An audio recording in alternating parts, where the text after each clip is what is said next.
On our 12th anniversary, we, at the Philippine Statistics Authority, mark a new milestone, the launch of the Philippine Statistical Quality Assurance Framework, or PSCAF. Quality statistics are more than numbers. They are the silent force behind every decision that shapes our future. They guide policies that build classrooms, strengthen our healthcare system, grow our economy, and protect our environment. With accurate data, leaders act with transparency, accountability, and vision. But without quality assurance, statistics lose their power and credibility. When data is weak, people make decisions in the dark. Policies misfire, resources are wasted, and communities are left informed. To meet this challenge, we present the PSCAF, grounded in Republic Act 10625 and strengthened by PSA Board Resolution No. 17, Series of 2019, it ensures our statistics meet the highest international standards while remaining true to the Philippine context. A structured approach built on 4 levels, guided by 19 quality principles, and supported by 93 requirements, ensures quality at every phase of the statistical process in PSA. The PSCAF ensures that every statistic is standardized, reliable, and trusted. Its purpose is clear: to strengthen governance and standardization, building a unified culture of quality, shared accountability, and consistent processes across the PSA. Second, to uphold technical excellence, aligning with international benchmarks while ensuring credibility, reliability, and comparability. And third, to build trust, so that our statistics guide evidence-based policymaking, inspire public confidence, and advance both national priorities and global goals like the Sustainable Development Goals. We present the PSCAF.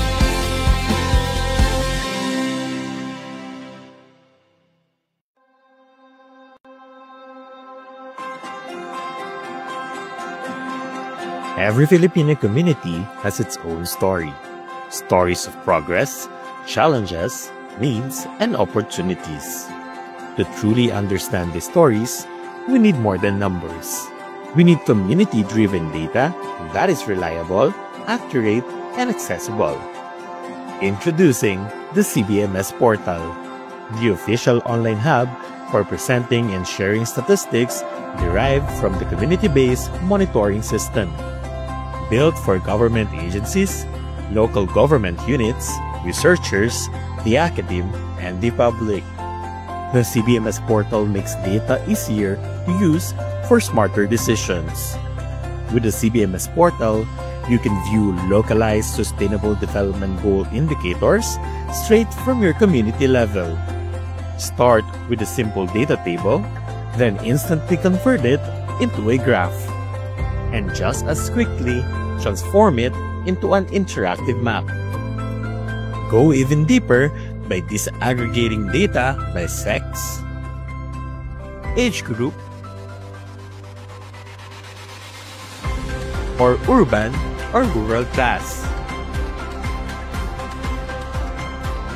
And download or export the data for planning, research, or policy use.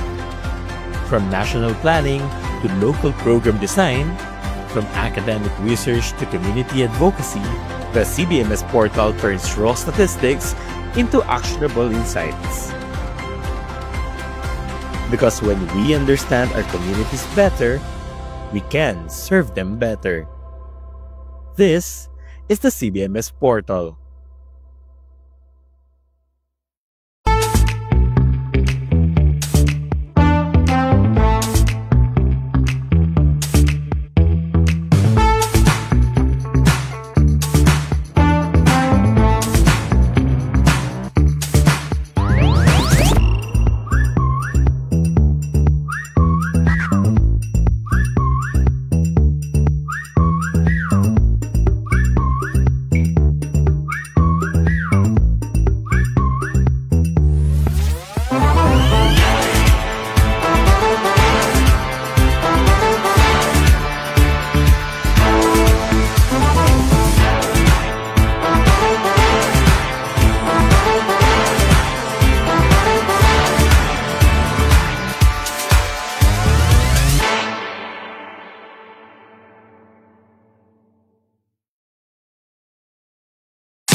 Bicol University, or BU, the premier university in the Bicol region, Philippines, is a SUP Level 4 institution by Department of Budget and Management, or DBM standards, established on June 21, 1969, following the passage of Republic Act 5521. It has 17 colleges spread across its 7 campuses in the provinces of Albay and Sorsogon, with the College of Law and the College of Medicine as its latest addition, and recently the Doctor of Dental Medicine and Doctor of Veterinary Medicine.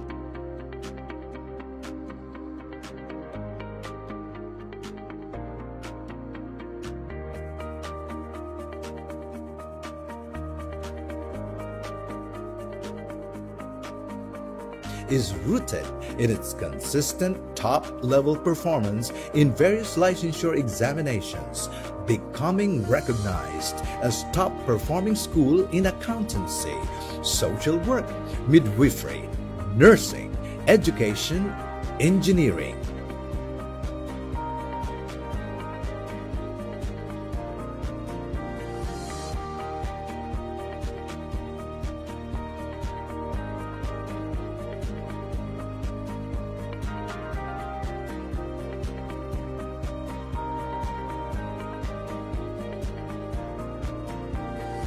BU has been given its seal of excellence as CHED recognized Center of Excellence in Teacher Education, Center of Development in Nursing Education, Center of Development in Fisheries Education, and Center for Higher Education Research. Its commitment toward national thrust and directions and in meeting the needs of its community beyond the university borders is reflected in its programs and projects as base agency for Bicol Consortium for Agriculture, Aquatic, and Natural Resource Research and Development, or BICARD. Over the years, it has earned its place as one of the 22 leading state universities in the Philippines. Bicol University has also been recently rated as 3-star institution by the Quacquarelli-Symonds, or QS Intelligence Unit, the independent compiler of QS World University Rankings. Bicol University has expanded its linkages to Europe and Southeast Asian universities.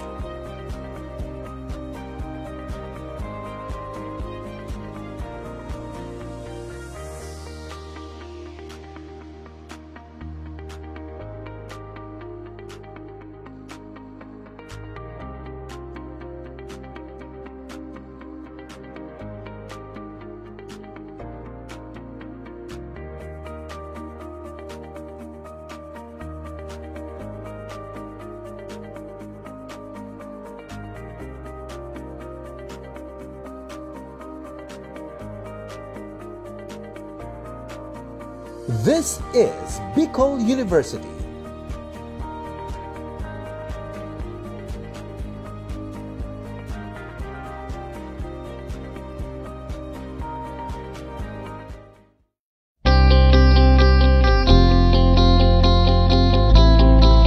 On our 12th anniversary, we at the Philippine Statistics Authority mark a new milestone, the launch of the Philippine Statistical Quality Assurance Framework, or PSCAF.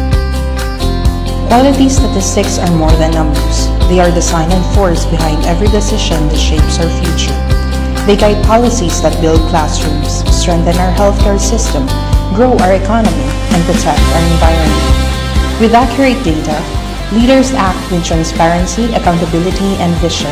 But without quality assurance, statistics lose their power and credibility. When data is weak, people make decisions in the dark. Policies misfire, resources are wasted, and communities are left vulnerable. To meet this challenge, we present the PSCAF, grounded in Republic Act 10625 and strengthened by PSA Board Resolution number 17, Series of 2019.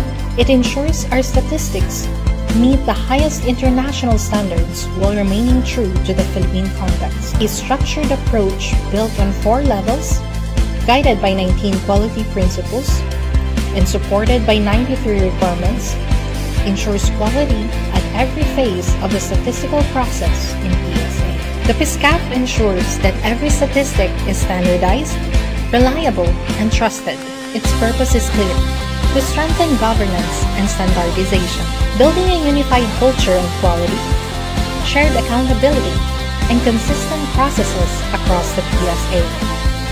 Second, to uphold technical excellence, aligning with international benchmarks while ensuring credibility, reliability, and comparability.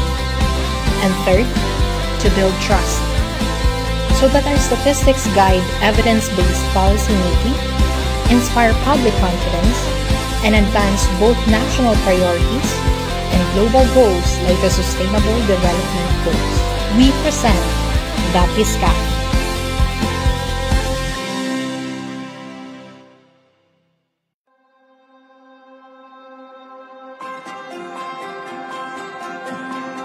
Every Filipino community has its own story. Stories of progress, challenges, needs, and opportunities. To truly understand these stories, we need more than numbers.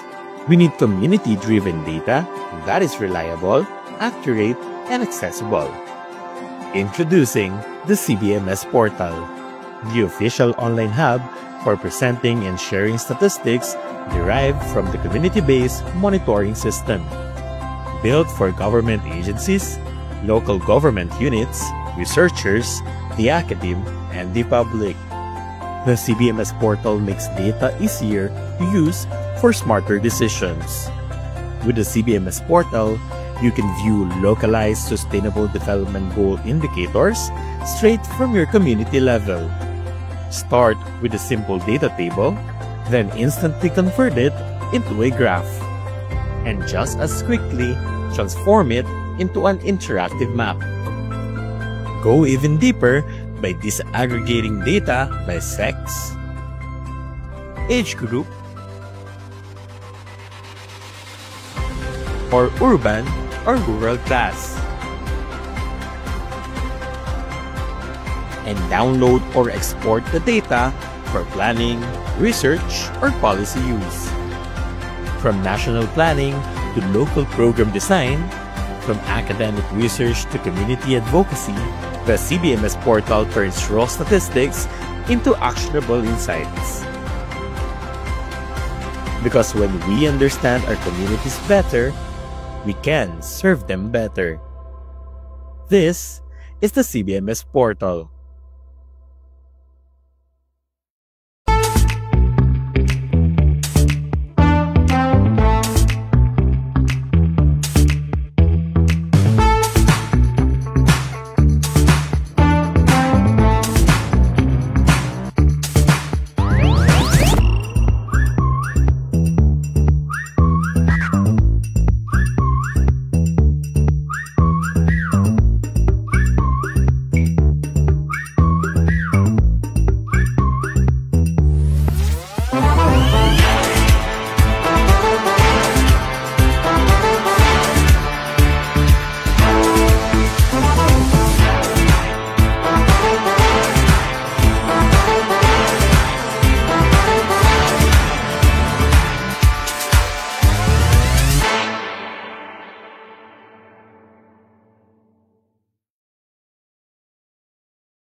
Bicol University, or BU, the premier university in the Bicol region, Philippines, is a SUP Level 4 institution by Department of Budget and Management, or DBM standards, established June 21, 1969, following the passage of Republic Act 5521. It has 17 colleges spread across its 7 campuses in the provinces of Albay and Sorsogon, with the College of Law and the College of Medicine as its latest addition, and recently the Doctor of Dental Medicine and Doctor of Veterinary Medicine.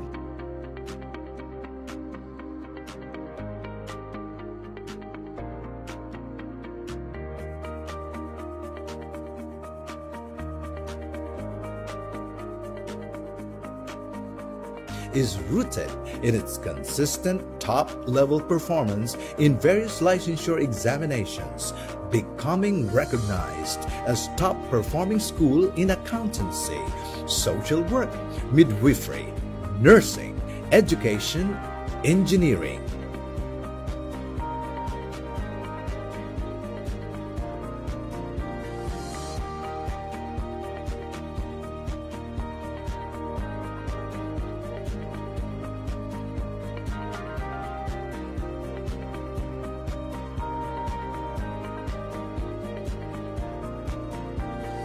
BU has been given its seal of excellence as CHED-recognized Center of Excellence in Teacher Education, Center of Development in Nursing Education, Center of Development in Fisheries Education, and Center for Higher Education Research. Its commitment toward national thrust and directions and in meeting the needs of its community beyond the university borders is reflected in its programs and projects as base agency for Bicol Consortium for Agriculture, Aquatic, and Natural Resource Research and Development, or BICARD. Over the years, it has earned its place as one of the 22 leading state universities in the Philippines. Bicol University has also been recently rated as 3-star institution by the Quacquarelli-Symonds or QS Intelligence Unit, the independent compiler of QS World University Rankings. Bicol University has expanded its linkages to Europe and Southeast Asian universities.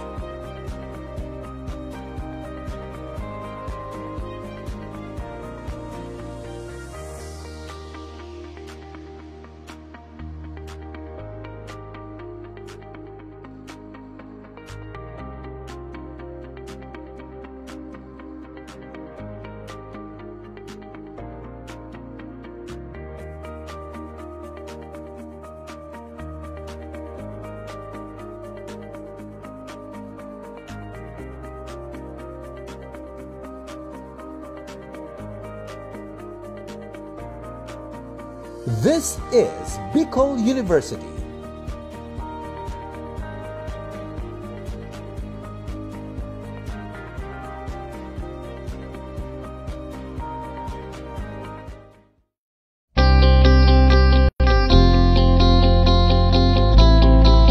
On our 12th anniversary, we at the Philippine Statistics Authority mark a new milestone, the launch of the Philippine Statistical Quality Assurance Framework, or PSCAF. Quality statistics are more than numbers. They are the design force behind every decision that shapes our future.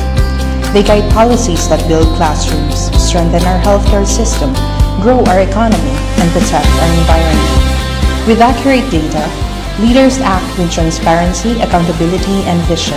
But without quality assurance, statistics lose their power and credibility. When data is weak, people make decisions in the dark. Policies misfire, resources are wasted, and communities are left vulnerable. To meet this challenge, we present the PSCAF, grounded in Republic Act 10625 and strengthened by PSA Board Resolution number 17, Series of 2019.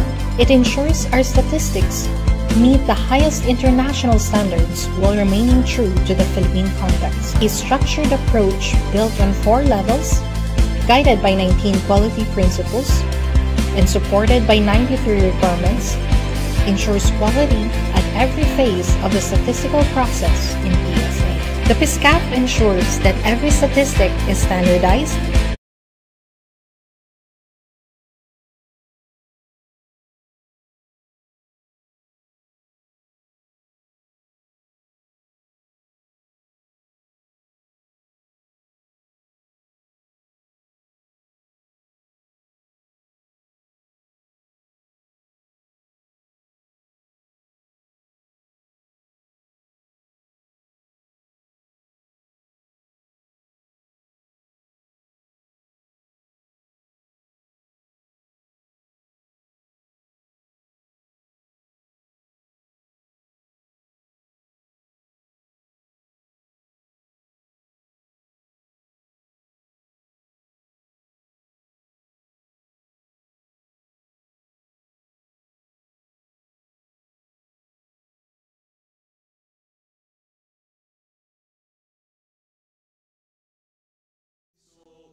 You may now be seated. And while we are settling down, again, we would like to remind everyone that on the first floor, we have the exhibits. There are different infographics downstairs, and also our partners also have their respective exhibits. So please find time within the 2 days to go downstairs. So for this morning and this activity, we are honored to have with us the governor of the province of Albay. He found time in his busy schedule to welcome each and every one of you.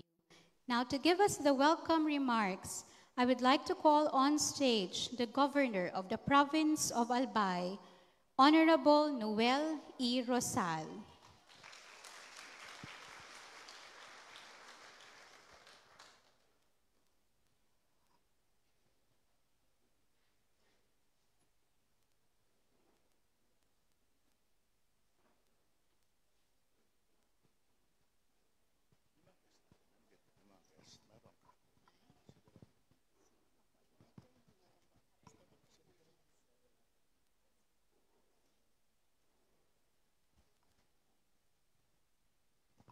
Thank you very much. Good morning, everyone. Diyos maray na aga po. Gusto ko muna i-acknowledge our Regional Director of NEDA, Madam Cynthia Berses. Pakanta po siya. And of course, the office that's very instrumental para sa tuyang CBMS. We have no less the Regional Director, Cynthia Perdiz, ma'am. Special mention, of course, to our President, Baby Boy Nebres III, represented by members of our administration.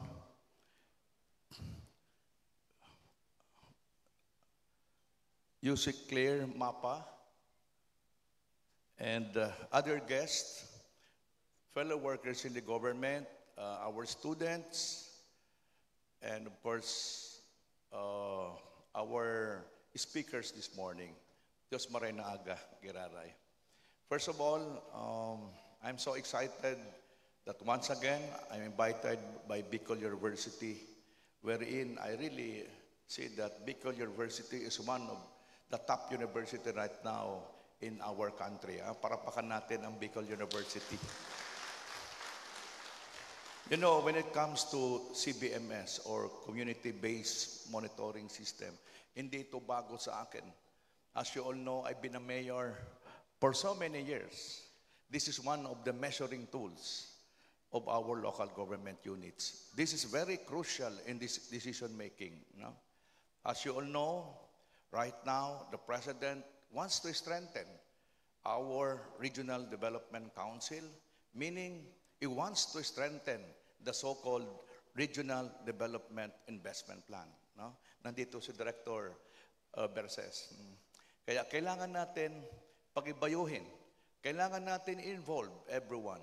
When you say CBMS, everyone should be involved. No? Kasi, meaning community-based, the grassroots. No? That's why I would like really to commend the initiators of this, of course, Bicol University, the national government, of coming up with our students, because you will be exposed later on ano ang mga ginagawa ng ating mga opisina sa national government saka sa local government offices. So this convention, you will be exposed sa mga programa kung paano natin ito ginagawa, kung ano ang epekto nito at ano ang pupuntahan ng ating mga desisyon. So this CBMS is even supported by various international organizations. No? Naalala ko pa, yung USAID, maraming tinulong sa Legazpi City Government para mabuo namin ang aming mga programa. So today, as we are all gathered in this very important undertaking, I would like to ask everyone, let us pause and reflect of how far we are going in our mission, be it in our university, sa ating mga opisina, because the answer of it will always be the things that we have already accomplished and the things that we are yet to accomplish. So I would like to assure everyone that my presence here is a manifestation of the support of the local government of Albay. We are also committed, my dear friends, of making or doing programs that we are sure, partnering with various civil society organizations and, of course, our academe, especially the national government. Today, as I'm right here with you, I've just finished all the things that I have to do in my first 100 days. First, I have to install the system. Number one, I have to issue it, that the executive, legislative agenda should be in place.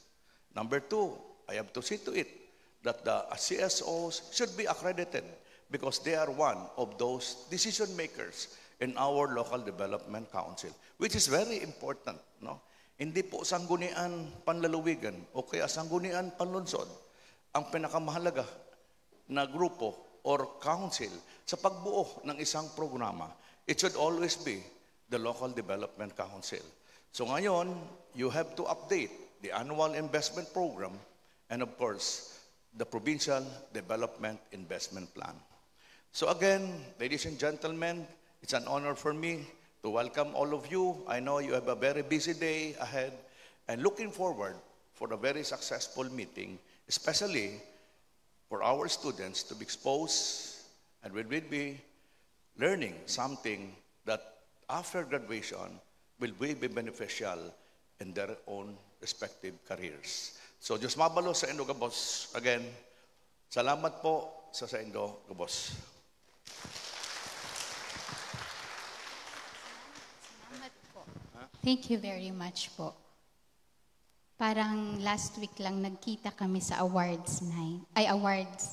Yung lunch ng CPD. Anyway, so thank you very much again to the Governor of the Province of Albay for finding time to be with the Philippine Statistics Authority. Indeed, the group present here this morning commit to sustainable and people-centered development. Tama po ba?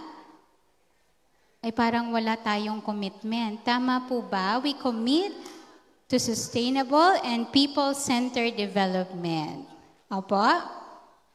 Opo.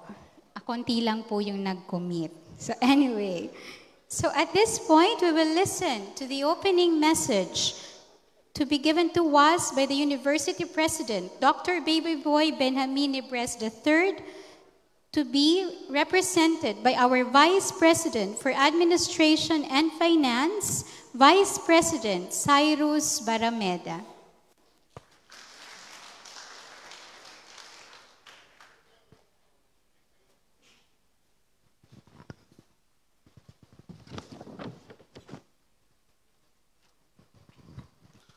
To our Honorable Governor, the Province of Albay, Governor Noel E. Rusal, to the Regional Director and the member of the BU Board of Regents, NEDA Director, Ma'am Cha Verses, to the Regional Director of the Philippine Statistics Authority, Madam Cynthia Bertis,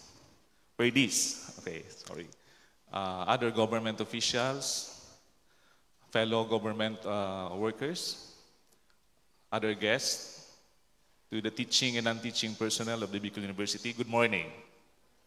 On behalf of our University President, Dr.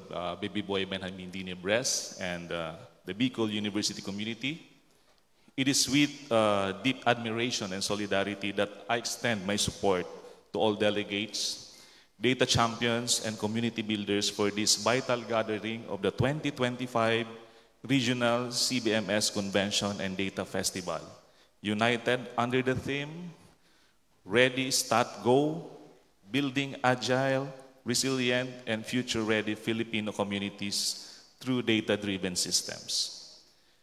In an era where uncertainty is the only constant, the power of timely, localized, and inclusive data cannot be overstated. The community-based monitoring system is not simply a tool. It is a movement that empowers barangays, municipalities, and regions to make informed decisions, respond swiftly to challenges, and plan boldly for the future through data-driven systems that inform policies. Thus, this convention is a celebration of what happens when evidence meets empathy, when statistics are not just numbers, but stories of families, farmers, fisher folks, and frontline workers, when data becomes the bridge between policy and people. Bicol University, as a university that champions the concept of a university for humanity for sustainable societies, will continue forging partnerships and collaboration with like-minded institutions that value socially grounded policies and advocates socio-culturally context programs. As we move forward, let us continue to champion systems that are not only technically sound, but socially grounded. Let us invest in capacity building, intersectoral collaboration, and innovations that honor the lived realities of every Filipino. To all organizers, researchers, local government units, especially to our partner, the Philippine Statistics Authority, and other community partners, your work is shaping a more agile, resilient, and future-ready Philippines. May this festival spark new insights, forge lasting partnership, and reaffirm our shared commitment to inclusive development. Mabuhay ang CBMS, mabuhay ang makabayang estadistika. Diyos mabalos po, and once again, good morning. Salamat po, VP Cyrus Barameda. So at this time, we shall listen and watch, of course, the keynote message of Undersecretary Claire Dennis S. Mapa, the National Statistician and Civil Registrar General.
At the very heart of the Philippine Development Plan and the Sustainable Development Goals.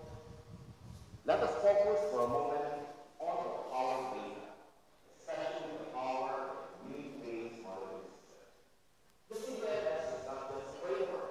It is a grassroots, evidence-based tool that brings to life the reality states in our communities. It guides our intervention, strengthens participatory governance, and ensures that everyone's voice is heard. In 2024, we implemented a nationwide community-based monitoring system, updating lists of beneficiaries for government social protection programs and providing local government units the information they need to design projects and programs attuned to the real community needs.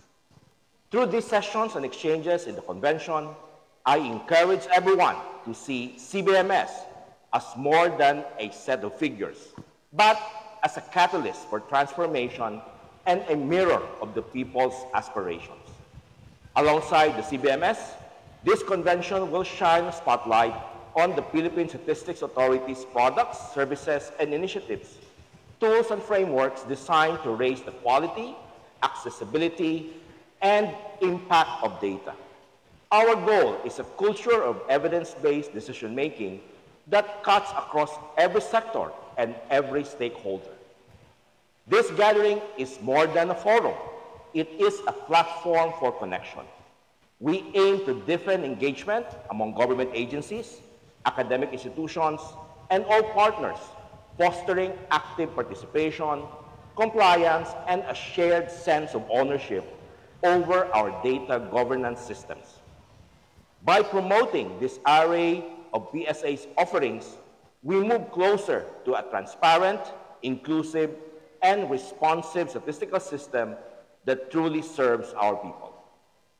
As we open this event, let us renew our commitment to a resilient, agile, and future-ready communities to harness data as a force for inclusive and sustainable development.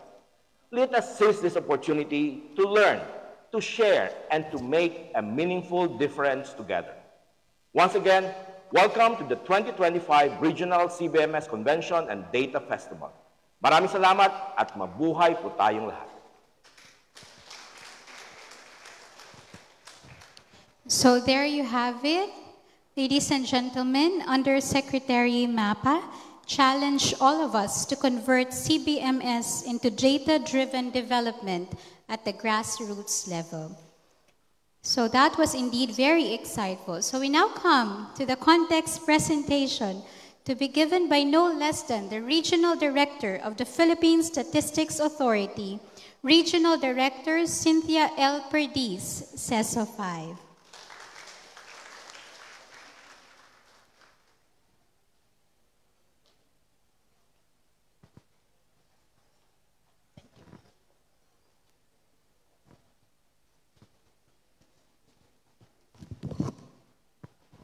Thank you, Ma'am Kath.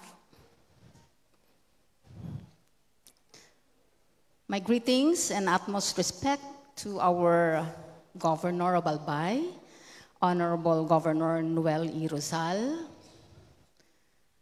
Vice President for Admin and Finance, Mr. Cyrus Barameda, sir.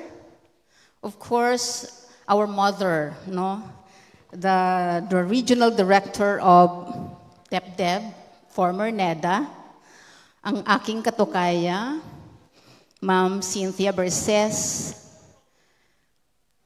Dr. Imelda Barce of the College of Science and Philosophy, the entire Bicol University community, my dear participants, maraynal daw po sa Sato Gabos. So are you all excited to unpack learnings from this two-day event? Naku, sabi ni Ma'am Kat, mahina ang sagot, no? Mahina talaga, hindi na dito naririnig. Are you ready to unpack learnings from this two-day event? Thank you very much. So I too am excited and ready to learn, unlearn, or relearn in this year's Regional CBMS Convention and Data Festival. But before we dive into that, first I would like to ask each and everyone to think of at least 2 or more PSA mandates or responsibilities that you know. May alam kayo about PSA? Aside from CBMS. So, anong nare-remember nyo? What comes to your mind to hear PSA? So let me know your thoughts by keying your responses. I think Andyan, may Mentimeter tayo. So, teki tayo ngayon. Dahil para survey kami, bibigyan ko kayo ng 2 minutes to register in that code through www.menti.com. So, get your phones and show, no? Kung ano talaga ang nasa isip nyo about Philippine Statistics Authority. Sige na, join na. O, lahat may phone. Ang survey namin, sabi, ilang % ng Pilipinos, lahat may phones. Tingnan natin. Kunin ang phone and register. Ayan, may lumabas na. Pag census daw, it's data, surveys, population, national ID. Ano pa? O, yan lang. Naku, walang lumalabas na ano. Ayan, may birth certificate na. Okay? So I think may trends, may civil registration. Okay. So yun yung alam natin sa Philippine Statistics Authority. So thank you very much for joining the survey. Based from your responses, most of you answered, ayan no, di ba? Data, survey, census, civil registration, population, and lahat yun ay correct. Building on what you have said, the PSA is mandated to be the central statistical authority of the Philippine government. Its responsibilities include collecting, compiling, analyzing, and publishing statistical information, as well as conducting censuses and surveys, and, of course, administering civil registration functions. So, nandun po yung ating mga birth certificate, marriage certificate, and death certificate ng ating mga namayapang kapamilya. The PSA shall ensure the fulfillment of the objectives and provisions as stated in the following laws. Kumbaga, ito yung aming legal mandates. First, we have Republic Act 10625 or the Philippine Statistical Act. So, kabe-birthday lang po namin noong September 12. We're now 12 years after the 4 agencies have been merged into Philippine Statistics Authority. Another mandate is RA 11055 or the Philippine Identification Act. So that's why we have the national ID. And Republic Act 11315 for the Community-Based Monitoring Act. No? So since 2019 na ito ay nai-publish nor na-issue, yun na po, sinasabihan tayo na every 3 years we have to conduct the CBMS. Para, sabi natin, ma-address. Actually, ang major niya is to combat poverty. And may nakalimutan dyan actually. No? Pero gusto ko nang ipabatid that we have now RA 11995 for the Philippine Ecosystem and Natural Capital Accounting System. So si PSA po ay naatasan ulit, no, na mag-account ng ating natural resources. Likewise, the agency is further mandated with the following responsibilities. So kami po ang taga-plano, taga-develop, taga-prescribe, taga-disseminate, and enforce policies, rules, and regulations, and coordinates government-wide programs governing the production of official statistics, civil registration services, and inclusive identification system.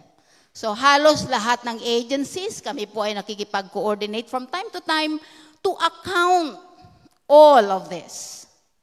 Responsible for national censuses and surveys, sectoral statistics, community-based statistics, consolidation of selected administrative recording systems, and compilation of national accounts.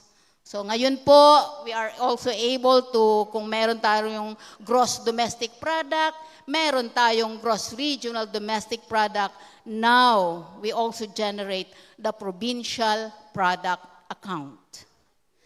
But what if I tell you that PSA is more than just censuses, surveys, and statistics? Would you agree with me if I say that PSA is a storyteller? Sabi nga kanina ni Sir, yung mga story ng pamilya, yung mga farmers, fisher folks, and all na nasa community natin.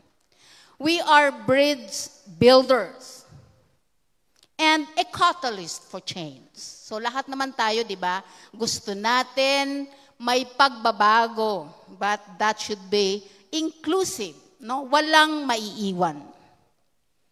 The PSA now positions itself as a partner in local development. That's why sa CBMS po, talagang ang disaggregation natin hanggang sa barangay, and we invited lahat po ng LGUs, barangay, no?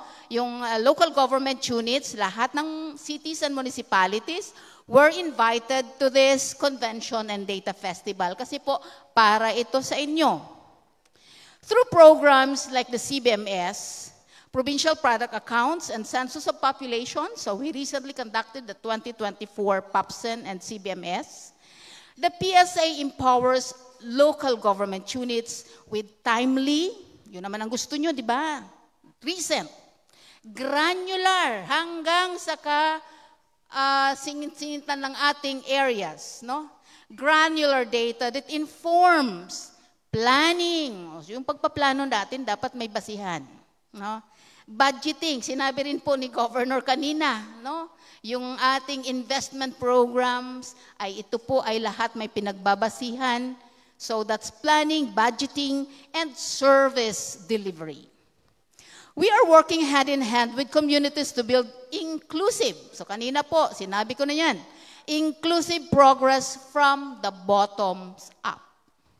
It's helping local leaders make smarter decisions with real, reliable data and making sure that even the most overlooked voices are heard and counted. Yung mga hindi natin napupuntahan doon sa kasulok-sulukan ng ating barangay, yun po ay napupuntahan ng ating mga enumerators.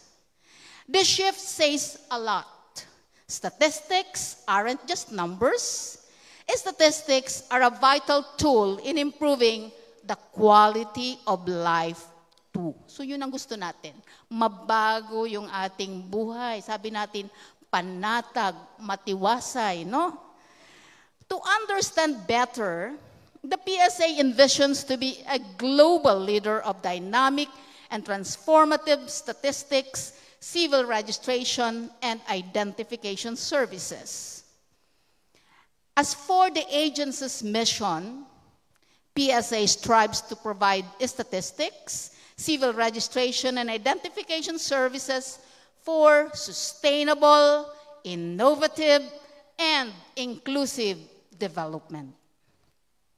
With this vision and mission in mind, the impact that the PSA wants to create goes far beyond its services.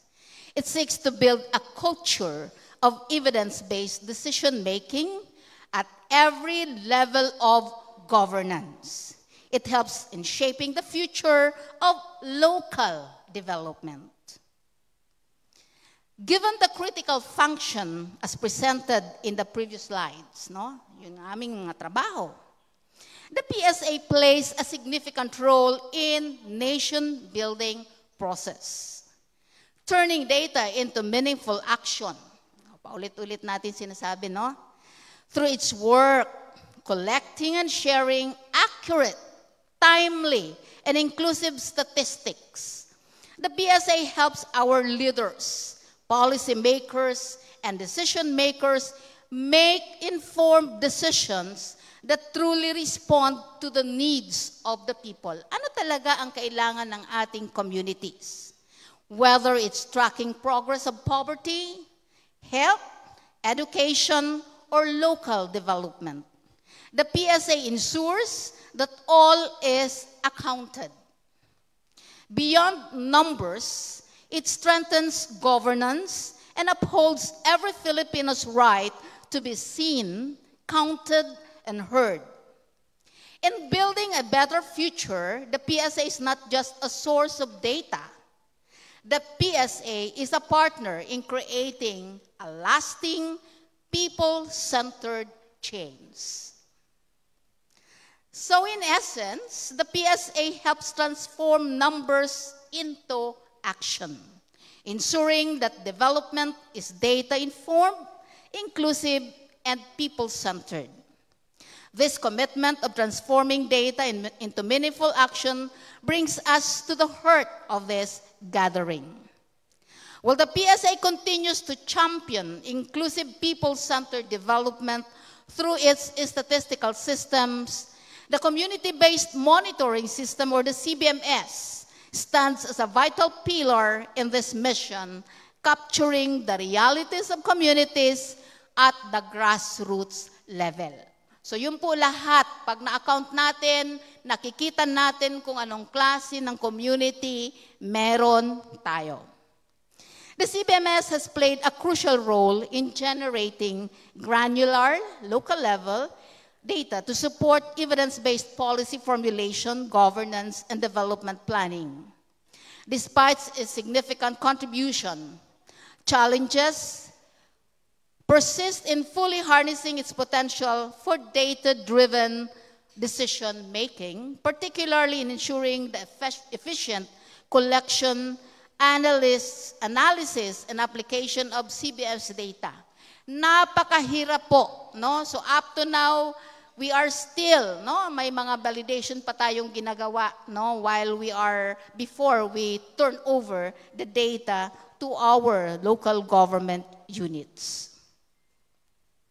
Recognizing these challenges, the 2025 Provincial CBMS Convention and Data Festival, or the Regional CBMS Convention and Data Festival with the theme, Ready, Start, Go, Building an Agile, Resilient, and Future-Ready Filipino Communities through Data-Driven Systems. This is organized to strengthen the role of CBMS in fostering adaptive and sustainable local development. So this year's regional convention theme is a dynamic call to action, as mentioned by our Undersecretary, that blends urgency with data literacy. It signals the need to be prepared. So we are ready, informed by statistics. So we have data and statistics. And proactive, that's the goal in shaping communities. By bringing together representatives from national and local government agencies, academic institutions, and civil society organizations, this event seeks to strengthen multi-sectoral partnerships, enhance local data governance, and optimize the utilization of CBMS to drive sustainable development goals and inclusive growth at the grassroots level. In this two-day event, we are all going to journey in this year's theme with the following objectives. Explore the CBMS as an effective development tool that provides valuable data for research and community improvement. So mga estudyante, marami po tayong data. Mga nagre-research, mga nagti-thesis writing, available po maraming data tayo sa CBMS and sa PSA. Enhance statistical literacy among students and foster a deeper appreciation of official statistics, empowering them to make data-driven decisions. And introduce the SDGs, so nakikita nyo yung 17 goals, no? And emphasize their vital role in promoting sustainable development at the local level. Napaka-ideal po, no? Pero napakahirap ma-attain yung 17 goals na yan, and we have the indicators to provide. In order to achieve this year's convention objectives, allow me to show you a roadmap of the topics that we will be taking as we journey towards building agile, resilient, and future-ready Filipino communities through data-driven systems. So, nasa slides po, nakikita natin, no? Yun yung ating i-discuss, i-learn, unlearn, and relearn during the 2-day event. Ready, start, go. In essence, the PSA helped transform numbers into action, ensuring that development is data-informed, inclusive, and people-centered. This event will also highlight the following activities in promoting PSA services, use of data, and presentation of relevant statistics along with our stakeholders. So, makikita nyo dyan, we have the presentation and awarding of entries for the pre-event contest. We have statistic talk, no?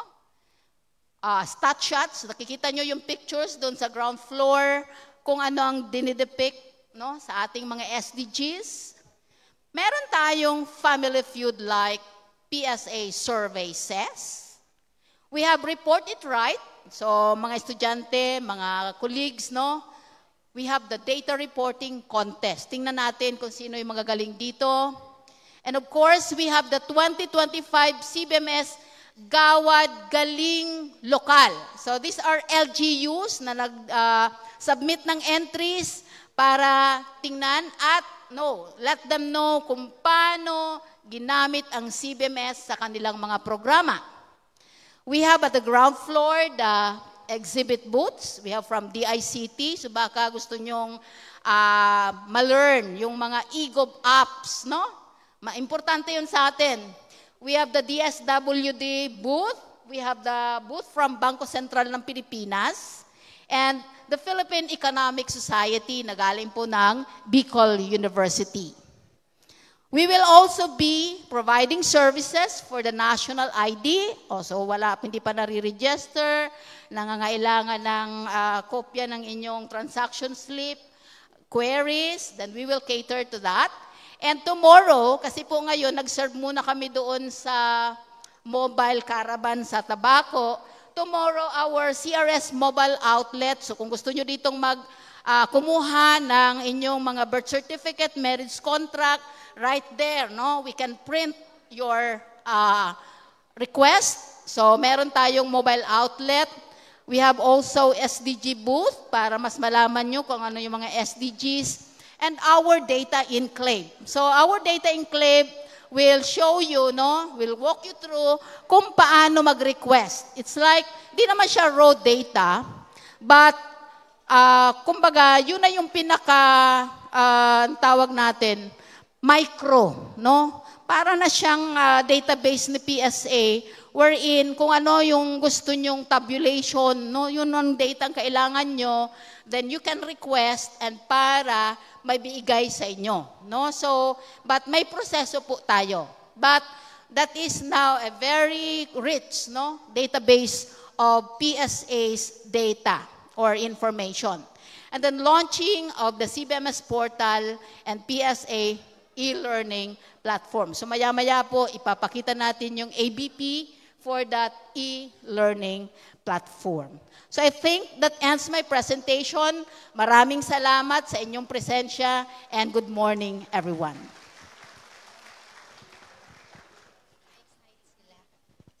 So sabi ko kay RD, parang na-excite po kayo sa exhibit. Ano po? Kumuha po kayo ng marriage certificate, baka hindi nyo alam, kinasal na po pala kayo. Ano po? So mas mabuti nang alamin natin. So, thank you very much, RD Cynthia Perdiz. So, you offered the participants an exciting glimpse of what will take place in the 2 days activity. So, sabi po kanina ni RD, ang PSA ay storyteller. Kung nakinig po kayo, sinabi niya po na maraming kwento na sinasabi ang datos. And for Bicol University, we will also tell a story this morning through a cultural performance that will be given to us by the Bicol University dancers. So ladies and gentlemen, let us give a round of applause to our student performers.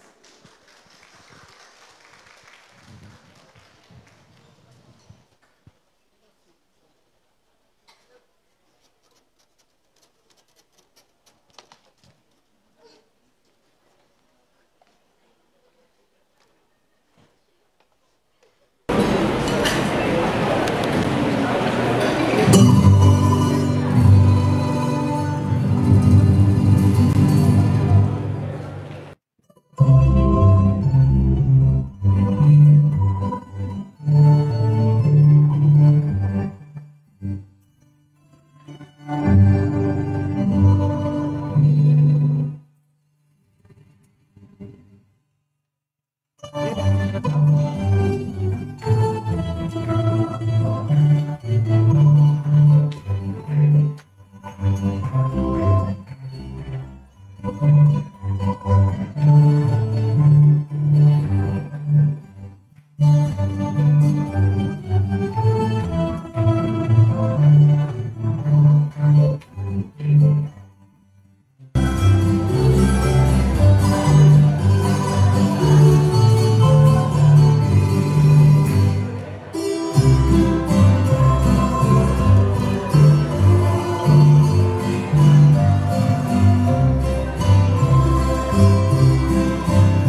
So that was the Bicol University dancers, trained of course by Professor Wilven Mendaza.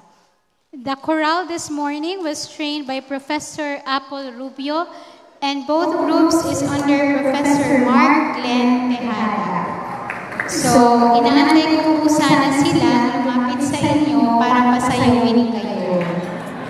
Kaya lang, ngayon ko na-confirm, seryoso ang Philippine Statistics Authority. So, yaman din lang po at seryoso kayo ay pumunta na tayo sa seryosong parte ng program. Tama po ba? Dahil seryoso talaga ang mga taga-PSAs sa pagkuha ng maayos na datos. Okay, so we now come to the information field. If not, the start of the information-loaded sessions, as we have our plenary session 1. The topic that will be delivered is on the role of the government in strategically building agile Filipino communities. So, ladies and gentlemen, our speaker for plenary session 1, topic 1, currently serves as the officer in charge of the Community-Based Monitoring System, Planning and Coordinating Division under the Community-Based Statistics Services of the Philippine Statistics Authority. In this role, she oversees the formulation of policies, plans, and programs related to the implementation of the CBMS. She also directs the coordination among CBMS stakeholders to ensure data-driven decisions for community development, significantly advancing the PSA's mission in providing accurate statistical information for evidence-based policies. Our speaker holds a master's degree in public management from the University of the Philippines, Open University, which has helped her develop essential skills in governance and public service. She also holds a bachelor's degree in social sciences with a major in economics from the University of the Philippines, Baguio, where she developed a strong foundation in social sciences and economic theories and principles. So, my dear participants, please help me welcome Ms. Jeline Faye C. Fernandez.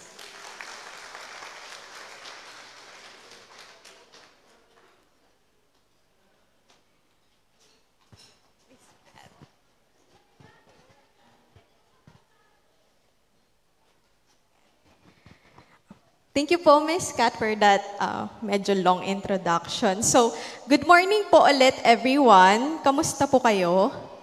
Okay pa naman po ba tayo? Parang wala pa akong sumasagot. Kulang pa po yung snacks. Sana nabusog kayo kahit pa paano ng snacks po, no? So, good morning po ulit, and it's always a pleasure to be surrounded by distinguished partners, leaders, and of course, members of the academe who share a common purpose, which is to help shape communities that are not only stronger, but also smarter and responsive. And today, our communities are facing pressing challenges such as rising prices, o kaya yung mga climate-related disasters, rapid technological change, and even governance concerns.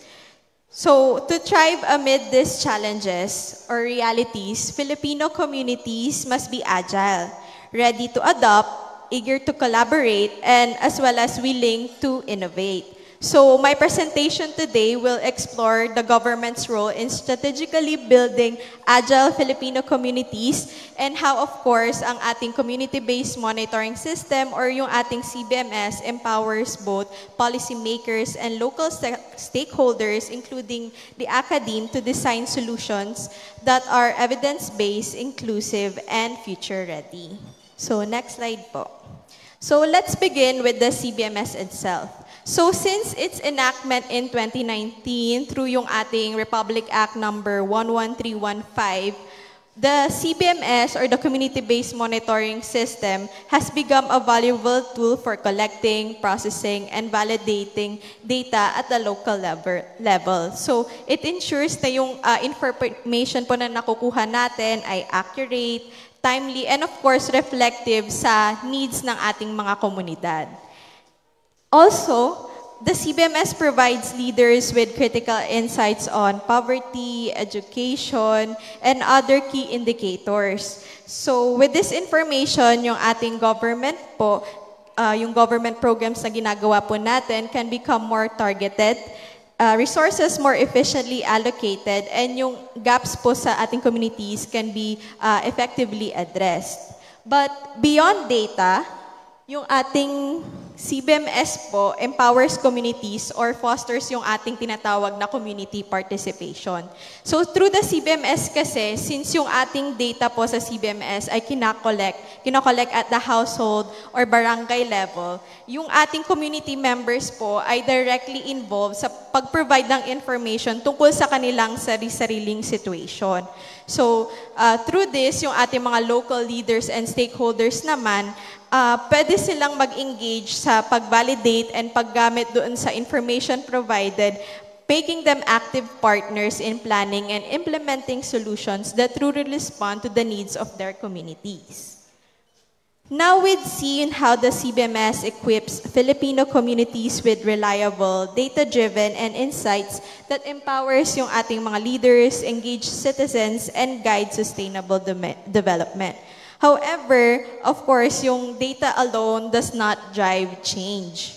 So, kailangan yung ating mga communities po, kailangan nilang malaman kung paano gamitin yung data na to para ma-solve yung mga kanya-kanyang challenges na fini-face ng kanilang communities. So, dito po papasok ang ating tinatawag na Agile Community Building. So, agile community building, creating spaces for collaboration, continuous learning, as well as adaptability. So, ang purpose po ng ating agile community building is to make sure na yung ating communities remain relevant and resilient in a fast-changing environment. Now, having defined the purpose and goals ng ating agile community building, pumunta naman po tayo sa key principles ng isang agile community. So, yung agile community po natin is anchored on 4 key principles, each of which, of course, is strengthened by the CBMS. First, yung ating data-driven governance. So, ang agile community po kasi, nagsisimula siya sa paggamit ng accurate and localized data para mas magkaroon tayo ng informed decision-making. Now, with the CBMS, yung ating mga local government units po, mas makakapag-design na po kayo ngayon ng interventions na, as I have been saying earlier, na mas responsive siya sa needs ng inyong communities. Next key principle is yung tinatawag po nating people-centered development. When you say people-centered, this means putting people at the very heart of every policy, plans, or programs na ginagawa nyo po. So, through the CBMS kasi, the CBMS allows us to capture the quality of life indicators of our constituents, which ensures that yung mga development priorities po natin truly reflect their needs and aspirations, and hindi lang po tayo nagme-make ng assumptions. The third key principle po ng ating agile community is yung ating responsive and adaptive local planning. So, ang ating mga agile communities po kasi, hindi po sila naghihintay na magkaroon ng next crisis bago sila mag-act. Of course, an agile community plans proactively, and then kapag may nangyaring pagbabago, nakakapag-adapt po sila agad-agad. So, with the updated CBMS data, yung mga local government units natin can recalibrate policies and programs quickly, whether faced with climate risk, public health crisis, or economic shifts. Now, the last key principle of an agile community is the participatory and collaborative governance. So, we believe kasi dito na no single sector can do it alone. So, kasi yung agility, when we say agility, this also thrives on partnerships. So, with the CBMS, nakakapag-foster po tayo ng collaboration or partnerships between government agencies, civil societies, and of course, the communities that the LGUs serve. So, yung CBMS po natin is designed not just for empowering policymakers, but also citizens, of course, to take part in shaping development. Now, itong 4 na principles po ng ating agile community provide the framework for applying agile practices to community development and governance. Next. Now, we've seen the key principles of an agile community. So, may data-driven governance, people-centered development, responsive and adaptive local planning, as well as participatory and collaborative governance. Pero ang question po ngayon naman, paano po natin pakaganahin itong mga principles na ito? So, dito po papasok yung ating CBMS. So, let's define the CBMS more clearly. First is, as you can see, the CBMS refers to an organized technology-based system of collecting, processing, and validating necessary disaggregated data. So, the CBMS, yung data collection po niya requires local participation, which means yung ating mga communities po nagpa-participate to gather information about poverty, education, health, employment, and other various indicators pa. Next, yung ating scope naman po ng CBMS, beyond just collecting data, the CBMS also involves monitoring ng ating development outcomes at the local level. So, pag meron na pong data yung ating mga LGU, so kaya po nilang ma-monitor yung mga development sa kanilang communities, as well as identify kung ano pa yung mga kulang, yung mga gaps, and of course, mas mag-guide pa yung kanilang pagpaplano and pag-i-implement ng mga programa. Now that we've defined po kung ano yung CBMS, ano yung scope niya, punta naman po tayo sa objectives ng CBMS. So, ano-ano nga ba yung mga objectives ng ating CBMS? So, it has 3 objectives. At the local level, yung ating CBMS ay ginagamit po ng ating mga local government units para sa pagpaplano, sa paggagawa ng mga programa. At the national level naman, the CBMS also ginagamit siya ng ating mga national government agencies sa pag-generate and pag-disaggregate ng data necessary sa pag-target ng kanilang mga beneficiaries. Now, another objective po ng ating CBMS is yung ating generation ng local level statistics. So, through the CBMS, aside from ginagamit yung data for planning, program implementation, ginagamit rin po siya para makapag-generate tayo ng local level statistics such as yung ating local sustainable development goals or local SDGs and yung ating multidimensional poverty index. So itong mga indicators na to, they help track progress and it also ensure that development efforts are inclusive and aligned, of course, with the national and global goals. So through these objectives, yung CBMS po natin becomes more than just a data collection tool. Of course, it becomes a strategic instrument for inclusive and data-driven governance. And what makes the CBMS more powerful, of course, is how it translates its objectives into action. Of course, by empowering yung ating communities with data. First, yung ating CBMS data po can be used to support evidence-based policy making at the local level. So, ibig sabihin po nito, instead na nagre-rely yung tayo sa mga outdated information or assumptions, magagamit po ng ating local governments ang CBMS para panghalili or mag-guide yung kanilang decisions para mas based siya sa actual verified data mula sa kanilang mga communities. Second naman po, yung ating CBMS provides a holistic view of community needs and resources. So, since nagko-collect yung CBMS ng comprehensive data across multiple sectors such as yung health, education, livelihood, and others, mas nagkakaroon ng clearer picture yung ating mga local government units kung ano yung mga local conditions na hinaharap ng kanilang mga stakeholders. So, nakakapag-identify through the CBMS ng mga realities na piniface ng communities such as sino-sinong mga households yung wala pang access sa basic sanitation like water, sino-sino yung nakaka-experience ng food insecurity, mga ganong mga information po, possible natin malaman through the CBMS. And lastly, of course, the CBMS puts people at the center. Since by focusing on quality of life, through the CBMS, pinipinpoint niya yung critical areas for people-centric development, which ensures that yung ating programs, interventions are very responsive sa pangangailangan ng individuals and families. So, in short, yung ating CBMS po turns data into a powerful tool for inclusion, empowerment, and better governance at the grassroots level. So kasi pag aware or alam na mga communities yung na nakikita sila through yung data, nakakapag-build yun ng trust.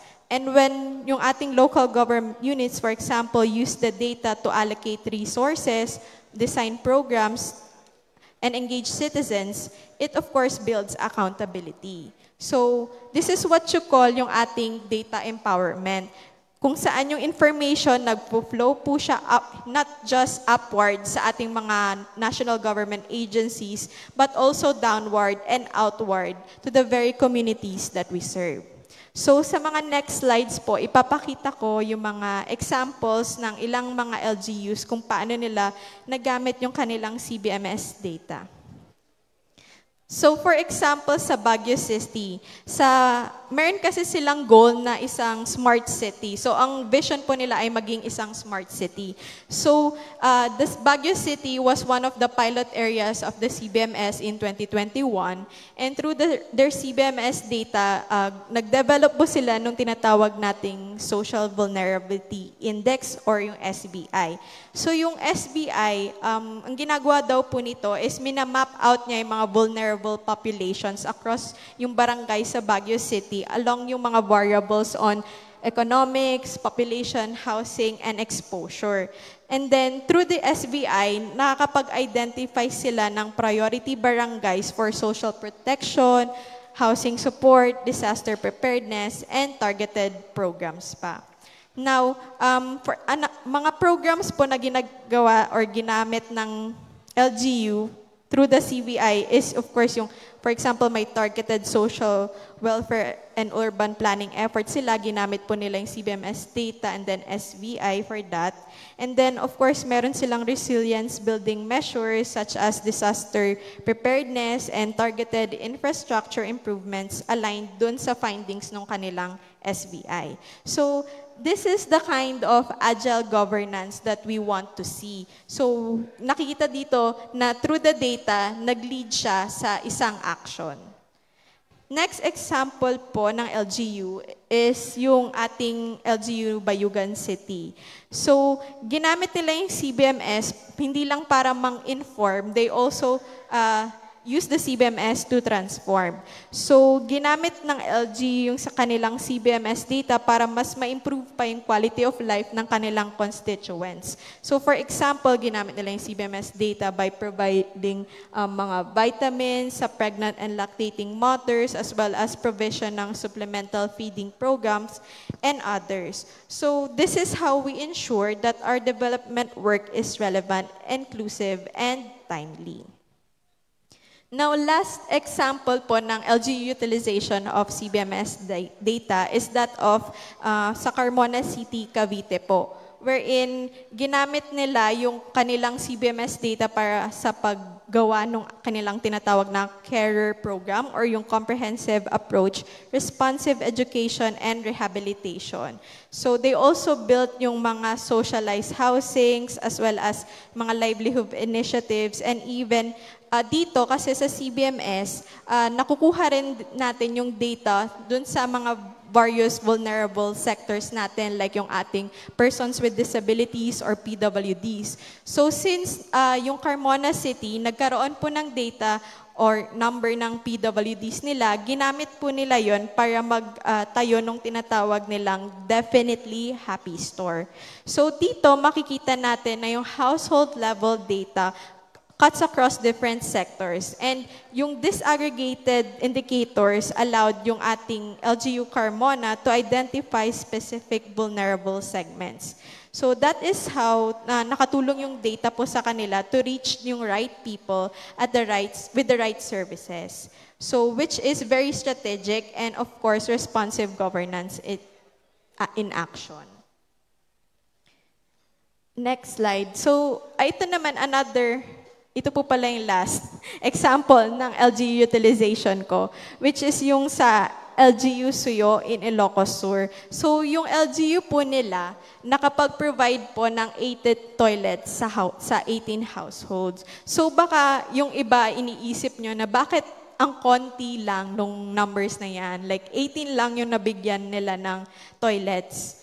So, kung iisipin kasi yung ating CBMS, makikita dito ito yung information talaga kung sino yung nangangailangan talaga. Kumbaga, pwede tayong makapag-prioritize through yung ating CBMS data. So, through the CBMS, ine-ensure na matatanggap talaga nung mas nangangailangan yung kanilang yung tulong and also meron ding effective allocation ng resources. So, through the CBMS, pwede pong ma-ensure na yung ating resources sa LGU, for example, are effectively allocated. Of course, reaching lang yung talaga yung kung sino yung mga nangangailangan. So, this also proves that we can't give the same solution to every community and expect the same results. dapat yung ating mga approaches must adapt sa ating local context. And we must also be flexible. We must adjust. And most importantly, kailangan po nating makinig sa ating communities. And one way to listen to them is through data. So as we look ahead, our vision is clear. Resilient, empowered, and data-driven communities.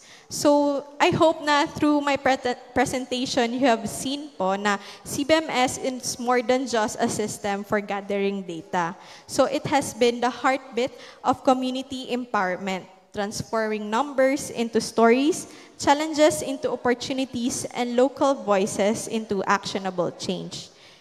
Let us be reminded that the CBMS is not just a government project. It is a movement toward building agile Filipino communities where governance, of course, is data-driven, people-empowered, and development is both inclusive and sustainable.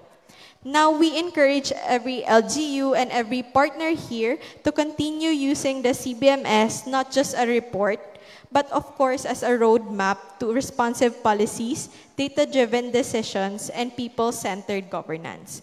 A roadmap that leads towards agile, resilient, and future-ready communities. And of course, for our students, we also encourage our students here to use the CBMS naman as a learning tool and to take it as an opportunity to better understand the realities of our communities. Of course, sa research ninyo, and then analytical skills ninyo, and of course, to prepare yourselves na rin as the next generation of our leaders and change makers.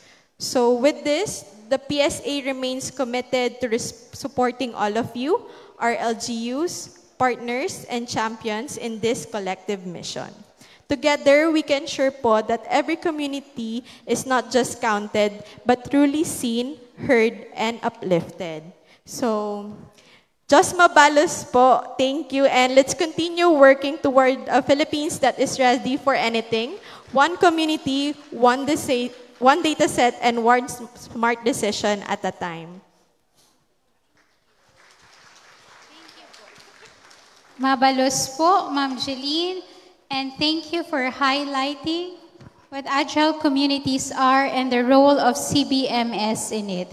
We also, at this point, would like to acknowledge the Mayor of Gainsa, Camarines Sur, Honorable Glenn Rome O. Gontang.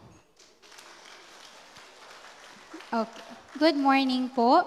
Would you like to join the Director Perdiz and Director Cynthia? You're good. All right. So we shall now proceed with plenary session 2 with 2 topics. Plenary session 2 is on monitoring the regional sustainable development goals for evidence-based decision-making. Our topic 2 presenter is a senior statistical specialist at the Philippine Statistics Authority, Regional Statistical Services 5, under the Statistical Operations and Coordination Division in Legazpi City. He has over 2 decades of dedicated service in the Philippine statistical system with extensive experience in statistical operations, civil registration, administrative functions, and local data systems. In addition to his core responsibilities, Mr. De La Torre serves as the regional focal person for the CBMS in Region 5. In this role, he oversees the regional implementation and coordination of CBMS activities, provides technical support and training to LGUs, and ensures the effective use of community-level data in development planning and policy making. He holds dual degrees from Bicol University, a Bachelor of Science in Computer Science and a Bachelor of Science in Secondary Education. With a career grounded in service, data integrity, and grassroots development, our speaker continues to contribute significantly to evidence-based governance in regional development planning through reliable and inclusive statistics. So, ladies and gentlemen, please help me welcome to discuss an SDG regional pace of progress, Mr. Neil E. De La Torre.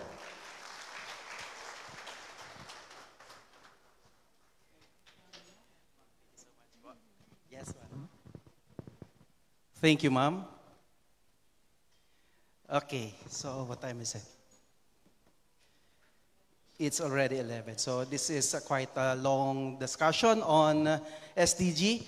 Makikita po natin dyan sa lahat, so lahat tayo magiging familiar with the words that I am saying and discussing. So nandito po ang ating mga goals. So tingnan natin na lang po yung mga, as I've mentioned, the goals, nandyan na rin po yan lahat sa ating harapan.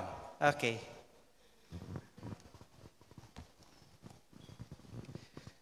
To our distinguished guests, kanina po nandito si Honorable Governor Noel E. Rosal, and also kanina nandito si Vice President Cyrus Barameda representing Bicol University President Dr. Baby Boy Benjamin Dinabres III. To RD Edna Cynthia Esberces from DepDev 5, ma'am. Regional Director of PSA 5, Ma'am Cynthia Alperdis, ma'am. To my PSA colleagues, nandiyan po lahat, fellow speakers, representatives from the regional line agencies, as well as the local government units. I've seen familiar faces from Camarines Norte down to Masbate. Lahat po tayo represented. Nakita ko si Ma'am Pasca Gimbal of Del Gallego and Sir Ed Rana of Mandaon, MPDC, sir. Sa lahat po, members of the academe, students, friends, ladies and gentlemen, good morning. On behalf of the Philippine Statistics Authority, I am pleased to present to you how our region is faring in terms of the achievement of the Sustainable Development Goals. Nabanggit nga ni RD kanina na napakahirap niyang isundan. Ano po, kasi napakarami and napakarami din pong challenges ang ating nai-encounter along the way as we measure the pace of progress. Okay? So, the data submitted to the Philippine Statistics Authority as of February 2025. So, ito po yung ating i-measure. For the outline of my presentation, I will introduce the number of indicators we are using to monitor the region's progress towards the achievement of the SDGs. Then we will have a discussion on the measure used in the estimation. Kasama na po dito yung regional SDG pace of progress and where the regions stand in terms of achieving the SDGs. And lastly, we will have some initiatives and next steps being done by the Philippine Statistical System to ensure that no Filipino, regardless ng kanyang location, will be left behind.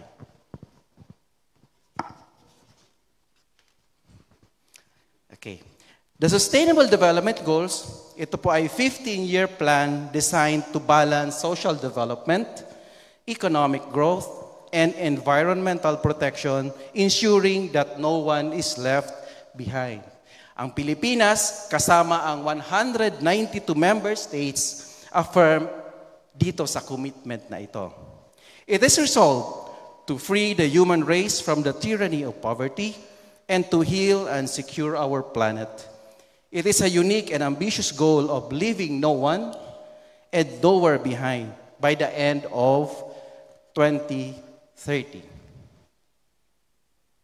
To help ensure that the countries will be moving towards the achievement of the 2030 agenda, the United Nations Statistics Commission, sila po ay nag-adapt ng 244 indicators to monitor itong lahat na 17 goals. Kasama po dyan ay noong March 2017. So kasama po sa 17 goals, we have 169 targets, but then this was later on updated to 251 in March 2025. To ensure alignment in the country context, several consultations, workshops were undertaken at the national level to come up with national indicator framework o ito po yung mga set of indicators na gagamitin natin to monitor if we have achieved the SDGs, taking off from ano ang available sa Philippine Statistical System. In 2017, initially, nag-identify tayo ng 155 indicators. In 2023 and 2024, this was later on updated to 158 indicators, kung saan 98 of which are the global indicators. Ibig sabihin po ng global indicator, sila po yung indicator na exactly the same as the indicators adopted by United Nations Statistics Commission. 34 are proxy. Ito naman po yung mga indicators that are similar to the global indicators but are not exactly the same on what we have in the Philippine Statistical System. 26 of that indicators are supplemental indicators, which refers to those that were not included in the global indicator framework, but we deem pwedeng gamitin natin to monitor the target and goals, and it is available in the Philippine Statistical System. Meanwhile, the Philippine Statistics Authority was designated as the official repository of the Philippine SDG indicators, which entails monitoring of its achievement. For the core SDGs, using the National SDG Indicator Framework as reference, sa Regional Cluster Workshop po, ito po ay na-conduct, which tayo po ay nag-assess kung ano ang maaari nating i-monitor sa regional level. Ano po? And with the regional level na SDG indicator, we were able to identify 70 SDG indicators to monitor 14 goals and 42 targets. To measure the regional SDG pace of progress, it follows the approved methodology developed by the United Nations Economic and Social Commission for Asia and the Pacific, or the UNESCO. So nagbibigay po sila sa amin, pinapagamit nila po tayo ng free application online para lang po doon natin i-input yung mga result of the indicators, yung mga data na nagagather natin, at doon po natin ini-input sa SDG tracker ng UNESCO. Okay, so when we measure the goal level, nakikita natin, number 1, sa goal level, we measure the current status index. Okay, PSA uses the current status index for measuring how much progress has been made since 2015. It assesses the current state of progress made since 2015 in relation to the progress needed to achieve target by 2030. The length of each bar shows the progress of the country since 2015. And when we measure the CSI, dapat mayroon po siyang at least 2 or more data points and the 2030 numerical target as committed by the responsible agencies. May mga data din po tayo na available, kung magtatanong po tayo, dahil meron kaming nako-collect, lalo na sa mga regional line agencies natin. May nako-collect naman kami para sa SDG na ito, but then, wala po siyang numerical target. Kaya hindi natin na isasama sa pag-measure ng current status index.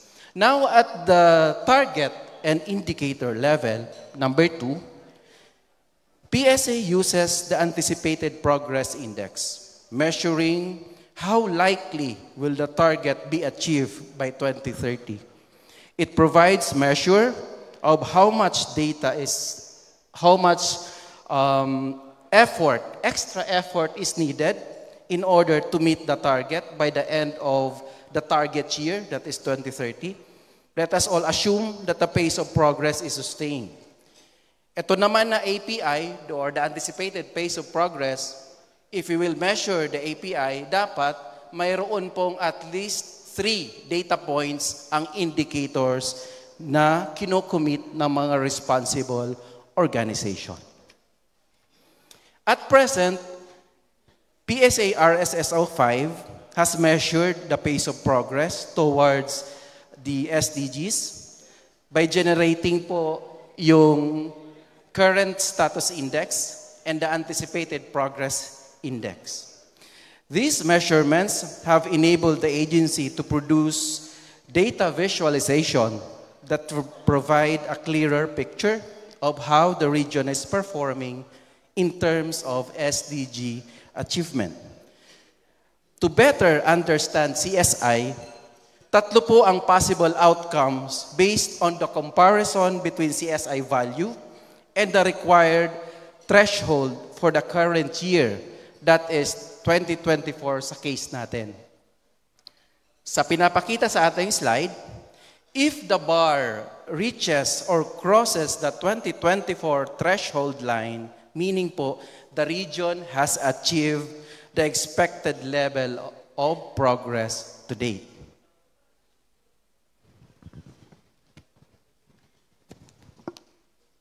On the other hand, if a bar shows advancement from 2015 but misses the 2024 line, it has made progress but is still short to achieve the expected progress. Umusad po tayo, kaya lang hindi tayo umabot.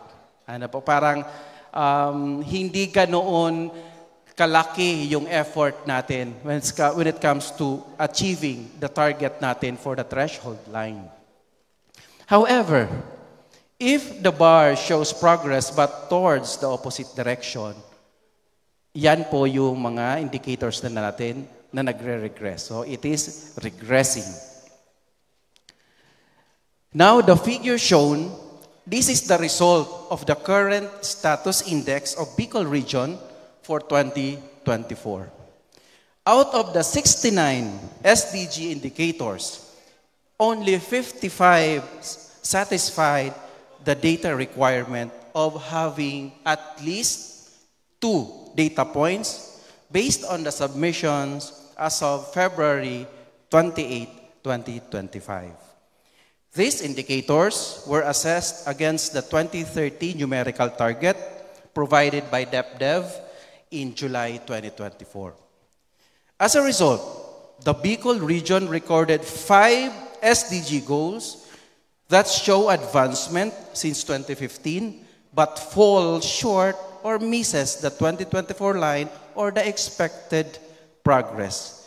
These are Goal 2, Zero Hunger; Goal 3, Good Health and Well-Being; Goal 4, Quality Education; Goal 7, Affordable and Clean Energy; and Goal 16, Peace, Justice, and Strong Institution.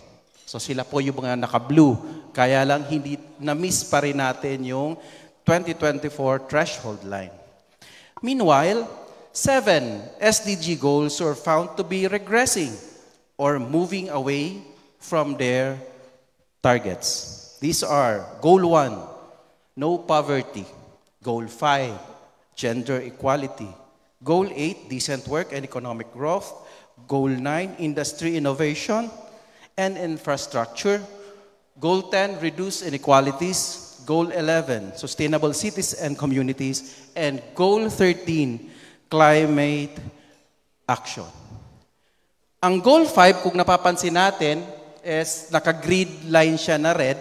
That is because for Goal 5, Gender Equality, only 2 out of 5 identified indicators had available data. Now, the RSSO 5, medyo nandoon po sa amin yung challenges for measuring also the current status index. Unang-una, dahil po yan sa unavailability of data. We have insufficient data for Goal 6, Clean Water and Sanitation; Goal 12, responsible consumption and production. Goal 14, life below water. Goal 15, life on land. And Goal 17, partnership for goals. The updated list of the Philippine SDG indicators, kasama na po yung SDG Goal 6, clean water and sanitation. Sana po ma-approve ito, and we are expecting this before the end of the year. This update is part of the scheduled agenda for the upcoming fourth quarter PSA board meeting. Additionally, the updated core regional SDG indicators are also set for approval during the same meeting. So, following endorsement from our RSCs and regional development councils. Okay. Next, we will move on to the anticipated progress index. Ito naman po, meron naman siyang 3 achievement levels. Kinukode po siya using traffic light colors. Yan. Sa data visualization, makikita po natin, green if it is on track. Pag sinabi po natin on track, it will meet the target with the current rate or minor effort. Yellow if it needs acceleration or needs extra effort to accelerate the current rate of progress to achieve the target. Pula naman kung siya ay regressing or walang progress na nangyayari. Since this measures the gap from the 2030 numerical target, the closer the index to 0, meaning yung pace of progress niya is better. Okay. Kaya yung on track po natin, ang API value lang niya is 0 to 9. More than that, doon na po siya sa need acceleration. Next slide. Given the data requirements for estimating anticipated progress index, yun po ay at least magkaroon tayo ng 3 data points, kasama na ang numerical target. We are able to estimate the pace of progress for 46 out of 70 indicators. And out of that 46, mayroon po tayong 8 indicators that are on track, 21 needs acceleration, and 17 indicators naman po ay regressing or no progress at all. On the other hand, aggregating the indicators doon naman po sa target level, we will be able to monitor about 28 out of 40 SDG targets, and out of the 28 SDG targets, mayroon pong 4 na target na on track, or it will meet the target with the current rate. 11 naman po needs extra effort, and 13 targets are regressing or no progress observed. Now let us look into the anticipated pace of progress index made under each goal in Bicol region. For goal 1, dito siya, no poverty. Inside that box, kung i-imagine natin, for goal 1, mayroon lang tayong 3 targets and 9 associated targets for goal 1 in Bicol region. Siyempre, ito pong 3 targets na ito, nakapag-comply sila sa requirements na at least mayroong 3 data points and the defined numerical target. Under goal 1, there are 3 targets, isa po on track and 2 regressing. At the indicator level, only 1 indicator is on track, that is target 1.2.1, the national poverty. Under target 1.4, access to basic services, 3 indicators need acceleration. These are the proportion of women aged 15 to 49 with a live birth in the past 5 years, the net enrollment rate in secondary education, and the proportion of families with access to secure tenure. Additionally, 3 indicators under target 1.4 are regressing. Sila po ay ang net enrollment rate sa kindergarten and elementary education and the proportion of families with owned or owner-like possession of housing units. Under Target 1.5, Resilience to Disasters, 2 indicators are regressing: the number of deaths, missing persons, or directly affected individuals from disasters, and the proportion of local governments that adopt and implement local disaster risk reduction strategies. Now, for Goal 2, this aims to end hunger. Under this goal, only 1 target and 3 indicators meet the required data standards. So under Goal 2, only 1 target. As I've mentioned, ito po yung target 2.2, malnutrition is currently available, kaya lang needs acceleration. Sa kanyang indicator level, merong 2 indicators that also need acceleration.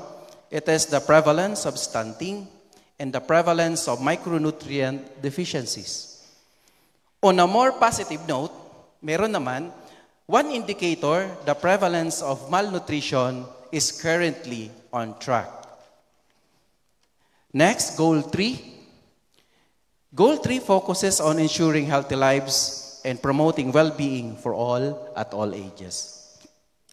Under this goal, meron tayong 8 targets and 13 associated indicators na nag-meet ng data criteria natin. Out of the 8 targets under Goal 3, only 1 on track, 5 require acceleration, and 2 are regressing. At the indicator level, meron po tayong 4 na on track. Sila po yung births attended by skilled health personnel, birth delivered in a health facility, under 5 mortality, and adolescent births. Additionally, 7 indicators need acceleration, while 2 indicators are regressing.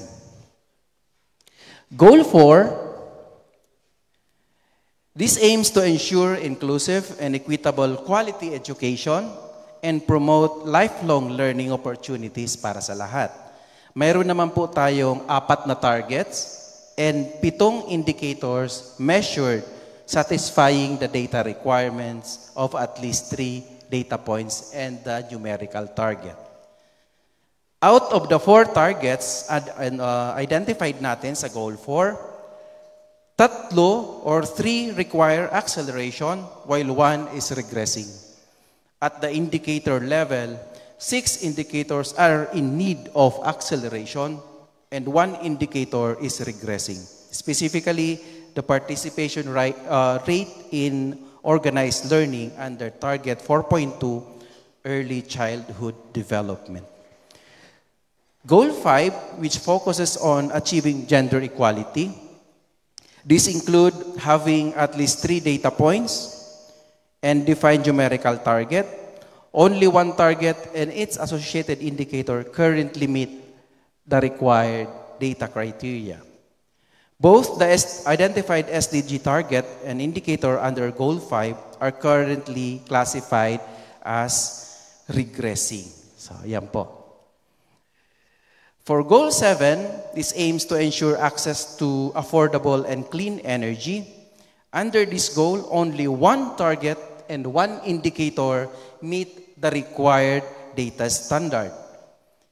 The identified target and indicator under Goal 7 are currently classified as needing acceleration. Specifically po, Target 7.1, which aims to ensure universal access to affordable, reliable, and modern energy, and its corresponding indicator, access to electricity.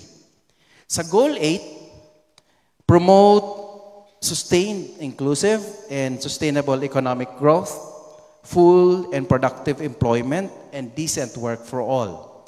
Meron naman po tayong 3 indicators at 3 targets na mini-measure for this Goal 8. And dahil po 3 lang din ang nakapag-comply sa data requirements natin for Goal 8. Out of the 3 targets under Goal 8, isa lang po yung on track Yan po yung target 8.6, youth not in education, employment, or training. 1 needs acceleration, target 8.1, and 1 regressing, that is 8.5, employment and decent work. Meanwhile, sa kanyang indicator level, the proportion of youth aged 15 to 24 years not in education, employment, or training associated with target 8.6 is on track. Real GDP per capita growth indicator for target 8.1 needs acceleration.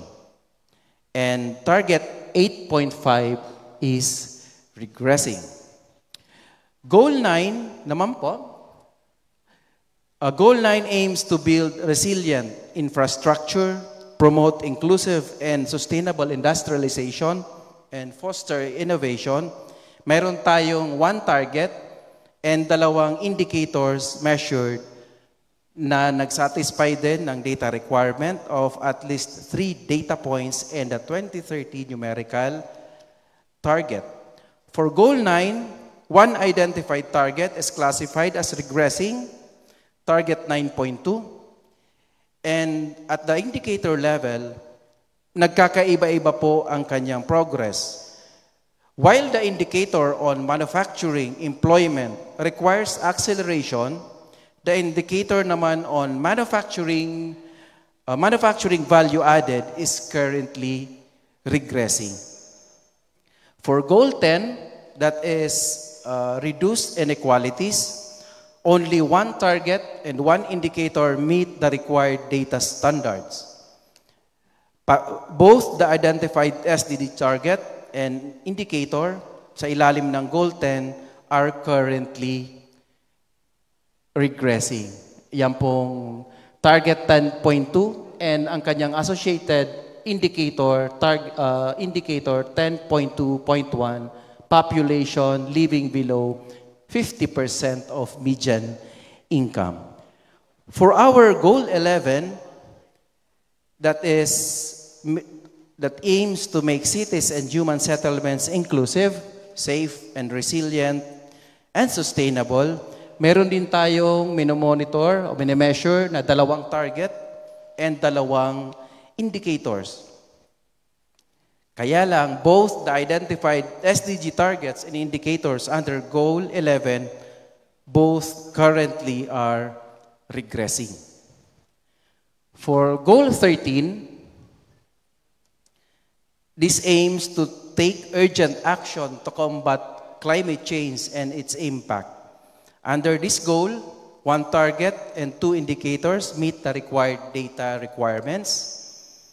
And all the identified SDG targets and indicators under this goal are also regressing. And lastly, Goal 16, this aims to promote peace, justice, and strong institutions at all levels.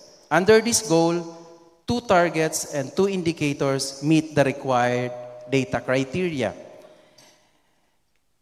And out of the 2 targets under Goal 16, that is target 16.1, reduction of violence and related deaths, along with its indicator, average index crime rate is on track. However, target 16.9, the legal identity, with its indicator, children registered with a civil authority, is regressing. Okay. So, given po na the current pace of progress across our Bicol Region Sustainable Development Goals, it is essential to highlight the efforts being made on the ground. So here are some initiatives and proposed next steps that will contribute to the ongoing SDG tracking and development in our region. With the development po of the 2024 pace of progress, actually po na-approve lang ito last week. So this needs to be presented to the Special Regional Committee on Sustainable Development Goals, SRC SDG. Hopefully po, Ma'am RD, we can meet before this month ends doon po sa SRC SDG na nakausap ko po. Para po may present din namin itong bagong pace of progress natin. We will also move for the adoption of the 2024 SDG Pace of Progress through RSC resolution. And we will also conduct updating of PSA RSSO webpage for the 2024 Pace of Progress. And of course, palagi nandyan ang ating support for the formulation or the updating of our regional SDG catch-up plan. Currently, these are the statistical products produced by PSA RSSO 5 for the monitoring of SDGs. We have the SDG webpage, SDG Watch containing the baseline data, latest data, and the 2030 targets, kasama na po yung mga data sources. Lastly, sa ating SDG webpage, dito po natin na i-report ang pace of progress at the goal, target, and indicator levels. You may access this information by scanning the QR code shown on your screen. So lahat naman po yan available, downloadable naman po lahat ang ating SDG Watch and other information relevant to the topic SDGs. For more information regarding this topic or your data needs, you may visit, call, or email us. Contact details po are displayed on the screen. So in conclusion, advancing the Sustainable Development Goals requires continued commitment. As Ma'am Ardy have said, napakahirap na talagang i-compile sa amin. On our part, repository ng records, kami nagtatago. But then, mahirap itago yung data na kulang. Ano po? It is not complete, hindi nagmi-meet sa standard or does not meet the necessary criteria para ma-measure natin yung pace of progress. So, continued commitment, collaboration, kasama na po yung innovation para sa pag-track natin ang ating development and SDGs. So, I hope this presentation has provided valuable insights into the current progress and the way forward of SDGs for Bicol region. So, thank you all for your time and attention. Alam ko po nagugutom na kayo. Okay, sa muli po, magandang umaga sa inyong lahat. Thank you very much. Thank you very much, Sir Neil. Sabi po ni Sir Neil, nagugutom daw po kayo. Hindi pa naman po siguro kasi sobrang busog po ang ating mga isipan sa binigay na information. Sa sobra-sobra pong busog, kaya po natin makinig pa sa mas magpapabusog po. Tama po ba? Uy, ala naman kayo. Diyos ko. Tama po ba? Ay, salamat. At gising pa po kayo. So sige nga, kumusta po ang LGU nyo sa performance sa SDGs? Thumbs up or thumbs down? Secret na lang daw po kasi baka ma-videohan. Okay, so there you have it. We have seen how we are faring so far as the SDG is concerned. So we now come to what is being done and what could still be done. And this part will be given to us by the Regional Director of the Department of Economy, Planning and Development of Region 5 and the Vice Chairperson of the Bicol Regional Development Council. She has previously served as the OIC Regional Director and she was the Assistant Regional Director of DepDev Region 5 and Secretary of the Bicol Regional Development Council. She is a graduate of Bachelor of Science in Agribusiness in University of the Philippines, Los Baños, and Master in Public Management and Development in the Development Academy of the Philippines. She was awarded as the Most Collaborative Re-Entry Project Award of the Public Management and Development Program Middle Managers Class Batch 2. She has previously worked as an economic researcher for the DA Farming Systems Research and Development Project, as well as an instructor for agribusiness, Management, Economics graduate and graduate school at the Central Bicol State University of Agriculture, and then eventually the Camarines Sur State Agricultural College. Ladies and gentlemen, help me welcome the Regional Director of the Department of Economy, Planning and Development 5, Regional Director Edna Cynthia S. Perses.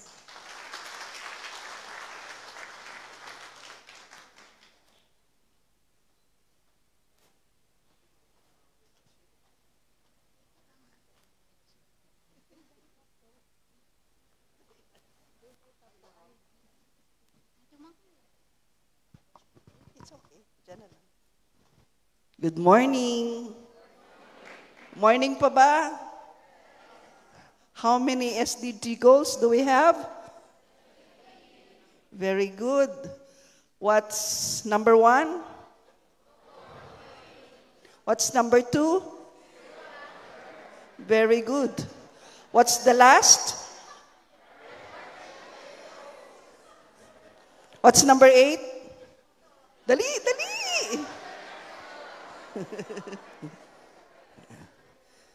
Tandaan natin yan. Okay, so good morning to everyone. May I have a raise of hands? Who are the students? Kahit po yung masteral and doctoral students pa rin yun. LGUs? I see Mr. Gonzaga and Mr. Ocampo. Mr. Ocampo talaga ang apelido mo. Line agencies? Nasusupog ka mo. Okay. We have private sector. Meron. Private sector. Okay. And ang ating host institution, Bicol University. Asan po tayo? Where? Ay, hi. Salamat po. And of course, ang dahilan ng lahat, nagkatipon-tipon kita, ang Philippine Statistics Authority, led by the Regional Director, Cynthia Perdes. Thank you very much for organizing this event. At least, may mga first-timers na nadangog ang SDG goals o nadadangog tang SDG goal, but we are not really kulang pa na isa puso natin ang SDGs. The topic assigned to me is monitoring the regional sustainable development goals for evidence-based decision-making. Kanina pa emphasized no, that the CBMS is a tool for evidence-based decision-making. Meaning, bibigyan mo lang ng toilet yung walang sanitary toilets. Lalagyan mo lang ng bridge yung yung may tubig na dumadaan sa ilalim. No? Ano mga hugot tayo ni? Aram naman ito ang hugot mo niya ng mga panahon. The outline of my presentation, intro, current policies related to SDGs. Next slide, please.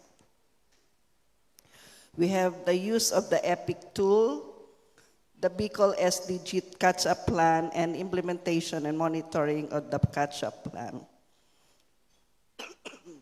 The Philippines and the Bicol region have been firm advocates of the Sustainable Development Goals since its formal establishment in 2015. Our development plans are guided by our commitment to align the Philippine government's policies to the 17 SDGs. We want to leave no one behind by making sure that we follow the roadmap to the future we want. So again, I would like to refresh the group with this slide. Next, okay. What's this slide about? What's this slide about? 1, 2, 3. Ano yun? Ambition natin. Ang hina naman. Talaga pala, ma'am. Mahina palang boses dito. Please have your voices louder kasi pagdating dito, mahina na. Okay. What's this slide about? Wow, lumakas ang microphone nyo. Thank you. It is a vision. It is an ambition. It is not a plan. Now, please correct that. Most of you have heard about Ambition Natin 2040. Sino po ang hindi nakarinig or naka-attend ng maski anuman na meeting na pinag-usapan ang Ambition 2040? Meaning, lahat po kayo, no? Walang nag-raise ng hand. Lahat po tayo dito ay kahit konti ay alam kung ano ang ambisyon natin 2040. It is a 25-year vision for Filipinos and the Philippines, aimed to be an anchor for development planning across 4 administrations. Let me again emphasize that it is a vision. It is not a plan. In a nutshell, this is the life Filipinos want. Can we say it all together? A matatag. Very good. Matatag, maginhawa, at panatag na buhay. When we say matatag, that's strong family and community ties. Maginhawa, comfortable lifestyle. Secure future, that would be panatag. How does ambition natin relate to the SDGs? Ambition natin is the Philippines' national vision, while the SDGs are global commitments. The two are integrated so that achieving ambition natin also means contributing to the achievement of the SDGs. This is slide. What do you see on the slide? This slide shows the progression of plans toward Ambition Natin 2040. Since Ambition Natin 2040 is a vision, we need concrete plans to realize it. Shown here is the progression of plans towards achieving this long-term goal. How many medium-term plans are there? Oh. How many? How many do you see, please? 4. There are 4 medium-term plans. So in what medium-term plan are we in now? Second, the 2023 to 2028. And we have just had the midterm update of the 2023 to 2028 plan approved by the RDC.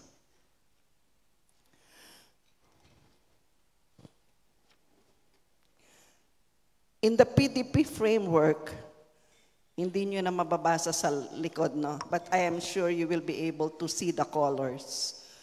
In the PDP framework, as shown in this diagram, you can see that the PDP's strategic objectives are carefully mapped to relevant SDG targets. The SDG, masyado atang malaki po. Yeah. Can you see the SDG goals within the framework? Kita nyo po? If you don't, eto siya. Yeah. This just shows which chapters of the regional Philippine and regional development plans are aligned with the sustainable development goals. For example, under promote human and social development, where do we see that? Yeah. Under promote human and social development, we see SDGs related to, what do you see? Kitang-kita, no? Health, quality education, gender equality, and sustainable cities and communities. These show our focus on improving Filipinos' overall well-being, education outcomes, and community resilience. By the way, if we can zoom, ano ba yun? Out or in? Litlitan. Yan. How many colors do we see? At the top, we have the yellow color, which is Ambition Natin 2040. Next is the a shade of blue, economic transformation for a prosperous, inclusive, and resilient society. This is the medium-term goal. Can we read it together?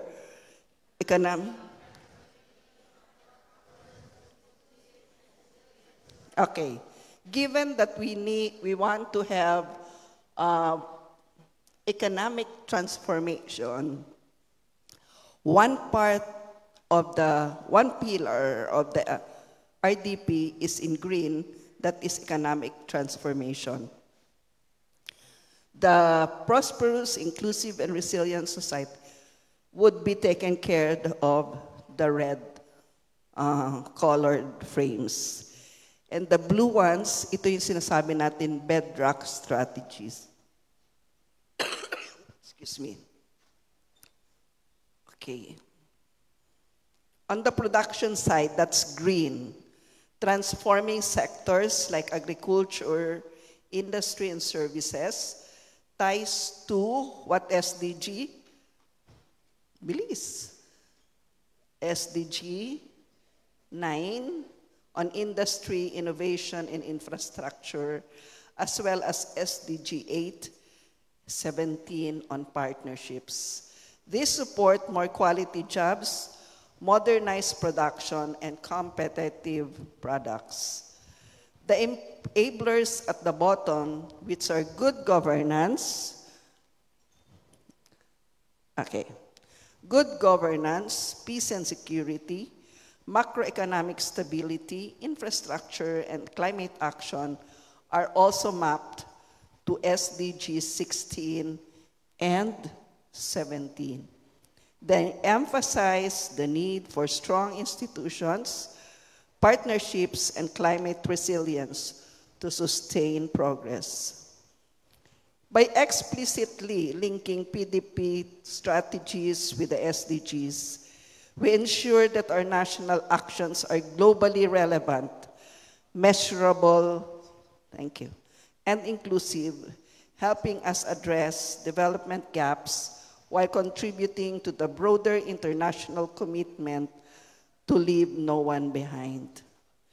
This integration strengthens policy coherence, guides resource allocation, and promotes partnerships across sectors, that every intervention moves closer not only to our national vision of a matatag, maginhawa at panatag na buhay, but also to our shared goals. As we see in this slide, the Bicol RDP aligns closely with the PDP framework, and importantly, it also directly incorporates the SDGs into the regional priorities. The framework here shows how our key development strategies for Bicol connect with specific SDG targets. Let us have an example.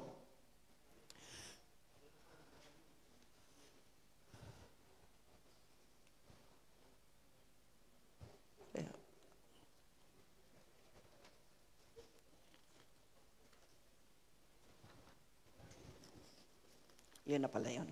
Okay. So for the next slide, we have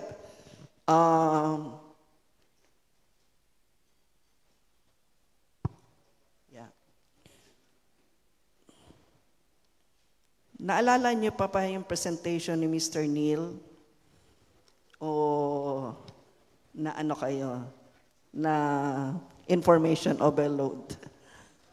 But that was a presentation on the pace of progress of our SDGs. I would skip that part I will go straight to the Bicol SDG catch-up plan. To catch up with the SDGs in 2024, the region prepared the SDG Regional Catch-up Plan, focusing on the 28 lagging indicators, including the 11 indicators that need acceleration and 17 that are regressing. Marami pa, no? The catch-up plan was prepared by the Special Regional Committee on SDGs, which contained the following as shown on the screen: the assessment, issues and challenges, initiatives, opportunities, the targeted SDG matrix, and the implementation and monitoring mechanism.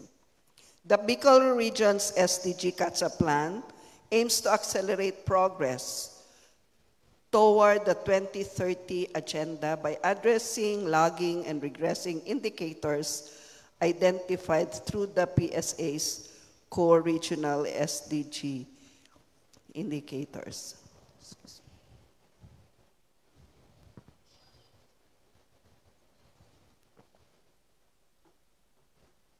Okay. For the SDG pace of progress, we have priority areas. So based on the presentation a while ago of Mr. Neil, we have priority areas. This means these are giving us indicating pressing need to enhance the overall well-being of Bicolanos. First, the region must focus on advancing universal health care and nutrition, and improving access to quality education. There is also a need to accelerate efforts in addressing the climate crisis and developing communities that are more resilient, sustainable, and well-planned. We have issues and challenges on SDG catch-up plan implementation. The Bicol region continues to face several barriers in achieving the SDGs. These include resource constraints, environmental challenges, from recurring disasters and social and cultural barriers that affect access to basic services. We also face institutional and structural limitations, such as policy gaps and weak coordination, alongside persistent issues in employment and livelihood, as many Bicolanos remain dependent on low-paying and vulnerable jobs. The Bicol SDG catch-up plan was developed to directly address these gaps. It identifies lagging indicators, prioritizes actions, and strengthens multi-stakeholder collaboration to accelerate progress. By tracking this progress, these barriers head-on, the plan seeks to ensure that development gains are sustained and that no Bicolano is left behind as we work toward the 2030 agenda. Next, please. Next point. To accelerate progress toward the SDGs in Bicol, it is vital to close information gaps through stronger advocacy campaigns, just like this, and highlight how sustainable practices improve people's well-being. Equally important is fostering collaboration among LGUs, NGOs, the private sector, and communities to harness diverse perspectives, resources, and innovations for inclusive solutions. The plan also underscores the need to mobilize resources through international aid, public-private partnership, and innovative financing, while strengthening capacity building for local officials and implementers. These combined efforts provide a clear pathway toward a more resilient, inclusive, and sustainable Bicol. By focusing on regressing indicators, you've seen those indicators, strengthening collaborative governance, the Bicol region seeks to close development gaps, build resilience, and contribute meaningfully to the national and global achievement of the SDGs. When? Kailan dapat ma-achieve ang SDGs? 2030. Okay. Let's go to catch-up plan monitoring. The Special Committee on SDGs monitors the implementation of the catch-up plan through the status of programs, projects, and activities that are crucial in delivering results to ensure the attainment of the SDG targets. While DepDev, as the SRC SDG Secretariat, spearheads catch-up plan monitoring, the agency relies on the active engagement of stakeholders. PSA through the SDG Pace of Progress and SDG Watch, regional line agencies for project implementation, local government units, also for project implementation and monitoring, and the private sector as partners in regional development. To reach our SDG goals, particularly in the region, we encourage all the stakeholders to take part in the initiatives to harness concrete and significant results. By the way, the SDG catch-up plan can be accessed in our website, depdev5 at neda.gov.ph. Thank you very much for listening, and good day.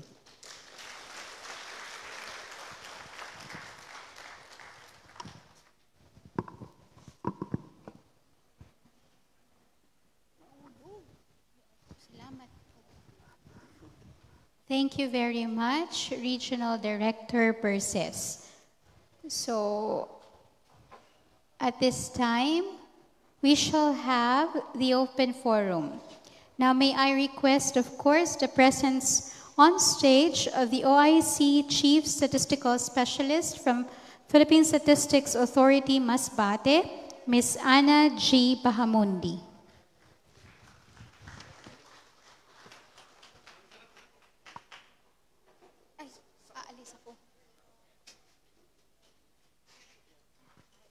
Thank you, Kat.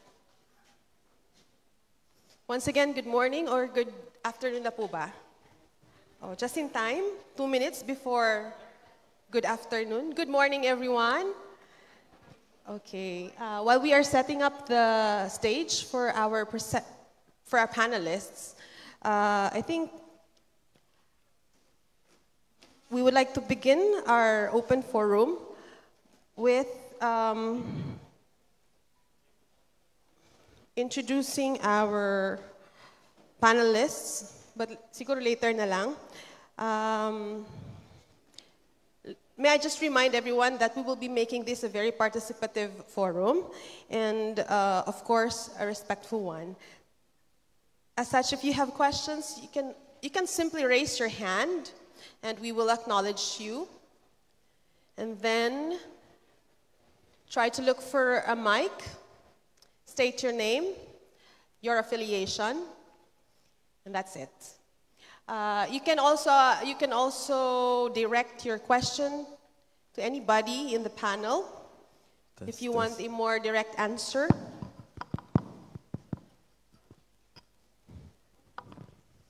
So, to provide equal chance for all to ask questions, we will be limiting your questions to a maximum of 2 per participant. However, kung may time tayo, we can go back to you for more questions. So now I guess we can invite our panelists for the first open forum of the day.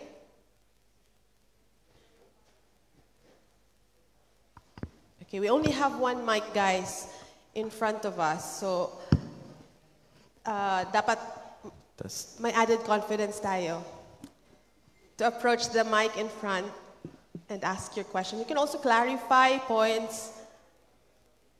Andito po yung ating regional director from DepDev to guide us through the the gaps and the plans for SDGs for the region. So again, may we invite our panelists to stay in front for the question and answer or the open forum.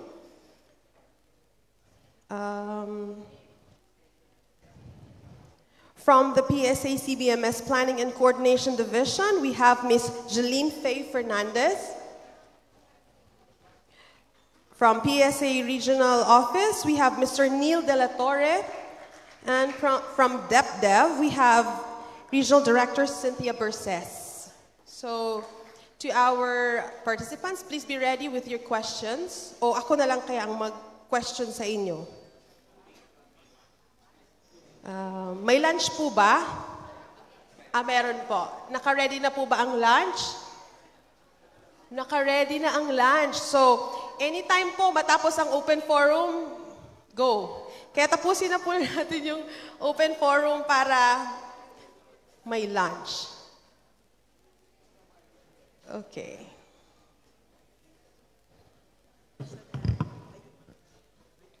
Sige. Can we also invite RD Perdiz as our panelist para back-to-back Cynthia ang ating panel.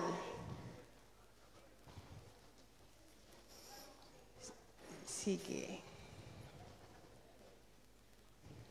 Yes, ma'am. So ako na lang magtatanong sa inyo, meron po ba ditong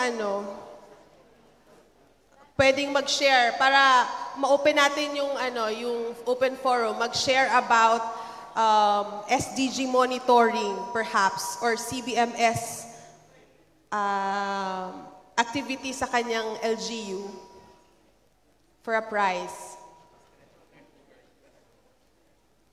Hindi house and lot. Opo. Meron po ba? Yes.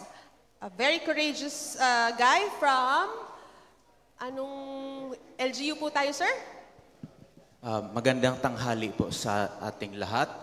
Ako po si Teodorico M. Coliano Jr., statistician to ng LGU Presentasyon from the province of Camarines Sur.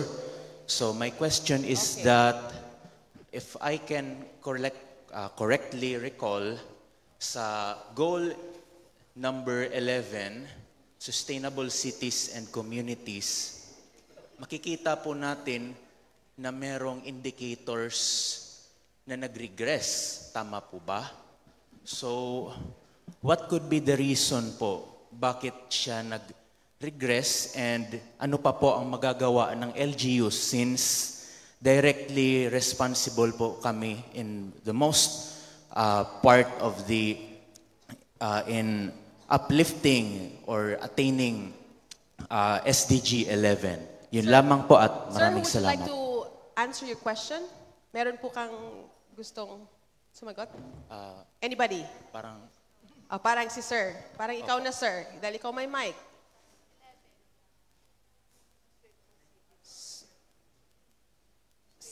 So, SDG 11 po, sir, no? Hello, sir. Hello, sir. Good morning. Thank you for that question, sir. Actually, sir, for now, for Bicol region, we have not yet started having localized SDG implementation. So all of those presented to the SDG, for the SDG pace of progress, that is in a country's context. Wala pa po tayong localized, so we are really aiming to, yes, we have indicators, pero po ito po kasi ay hindi kinukuha natin sa LGUs. So all of these are coming from the region to the line agencies. From the regional line agencies, kinukuha po natin yan sa national agencies nila, and this is consolidated by the central office of PSA. And after which, binababa po sa atin for Bicol region para mag-come up tayo with our own SDG pace of progress. Opo. Later on, ibigay ko po yung sa source natin for that. Opo. Okay. Yes, ma'am. Yeah. Tinatanong nyo kung ano magagawa ninyo for sustainable cities and communities. Do we have our comprehensive land use plan? Ongoing pa po ang formulation. CLUP. That's the basic That's the basic tool for ensuring that we have sustainable cities and communities. If we do not have that, sure na, we will not be able to achieve this. So sa mga wala pang CLUP, wala pang CDP, we start with that. And of course, the CLUP should be legitimized through a, what? Kayo nakakaalam nun? Through a? Resolution po. Zoning ordinance. Zoning ordinance. Okay? So yun, gawin natin yun. Paano natin gagawin yun? Do it ourselves. If we do not know how, let us call a friend. You can seek technical assistance, but please do not let them do the task for you. Kasi ang pwedeng mangyari ay magka-copy and paste na lang sila. Baka hindi pa mapalitan ang pangalan ng munisipyo na previously ginamit yung document. Ano po? Thank you. Hello, Chuck. In addition, sir, yung goal 11 po natin, for now, the data that we are presenting, ang data source po natin yan ay OCD. Yes, opo. That is for the deaths, missing, affected persons from disasters. So yan lang po muna ang meet ng required criteria natin of having at least 3 data points and the numerical value. For now po, for goal 11. Okay po. Thank you. Okay, thank you very much, Mr. Ko, the statistician of Presentacion LGU. Do we have any more questions from Kamsur? Can we go a step? Dito. So from LGU, student naman tayo. Yes. Please state your name and kung sino yung sasagot ng question.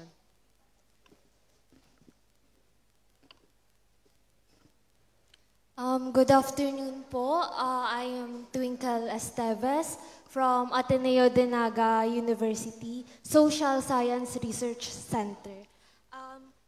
My question po is for Ma'am Jolene Fernandez. Kanina po in your discussion, you mentioned that CBMS can serve as a learning tool for student researchers. My question po, in what ways does PSA in partnership with LGUs encourage or support students and academic institutions in using CBMS data for research that contributes to community development? Thank you sa question mo. So, ang question ay in what way nagawa ng PSA in partnership, of course, with LGUs, yung paggamit yun ng CBMS no, sa academe. So, first, we have, of course, you can use yung ating CBMS data na available from the PSA and also sa concerning na LGU kasi co-owners ng data or may ownership ng LGU yung CBMS data. So, pwede kayong kumuha ng data from the PSA mula sa CBMS and also sa LGU na pwede nyong gamitin if ever may research man kayo or may gusto kayong pag-aralan na subject na available naman yung data sa CBMS. Another, we also conduct mga advocacy campaigns.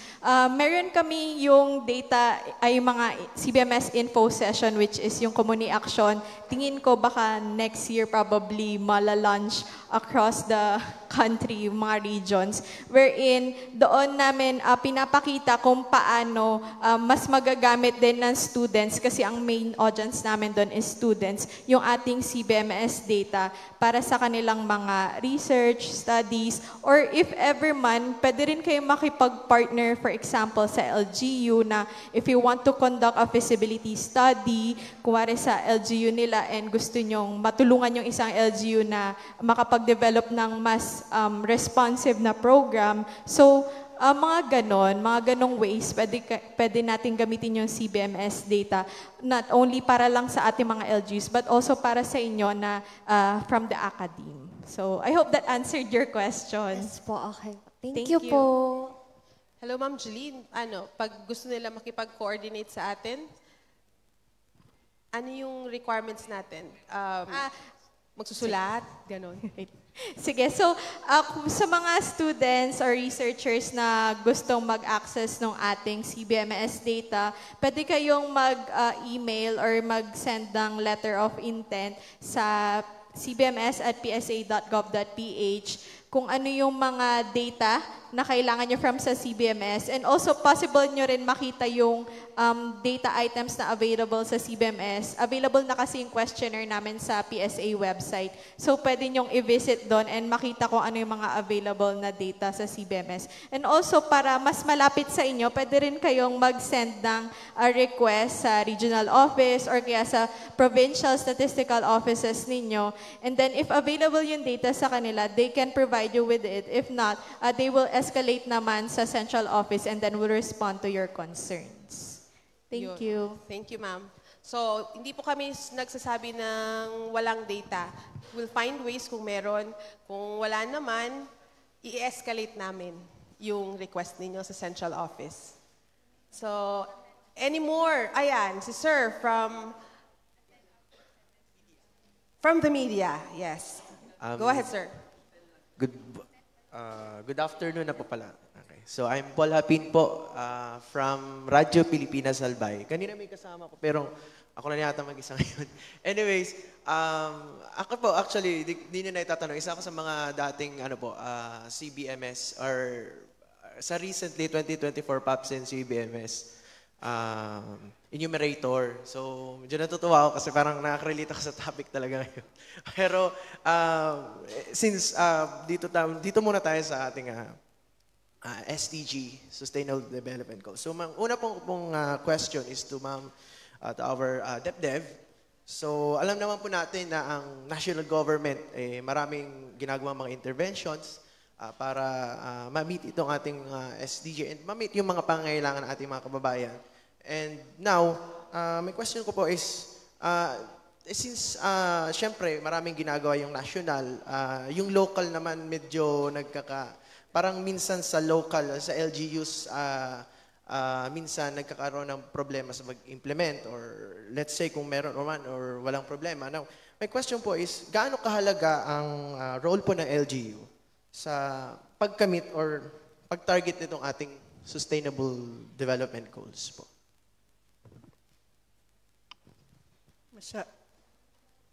Pinaka-importante po ang local government units kasi kayo ang in touch with the grassroots, no? So, ibig sabihin, kung kailangan ng data tungkol sa kalagayan ng ating population, ang pinaka-makakabigay niyan ay ang local government units.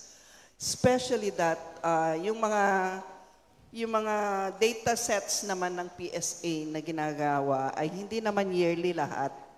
No? Hindi naman yearly lahat. Pero yung LGUs can have more updated data dahil mas maliit yung population na ginagalawan ninyo compared to PSA.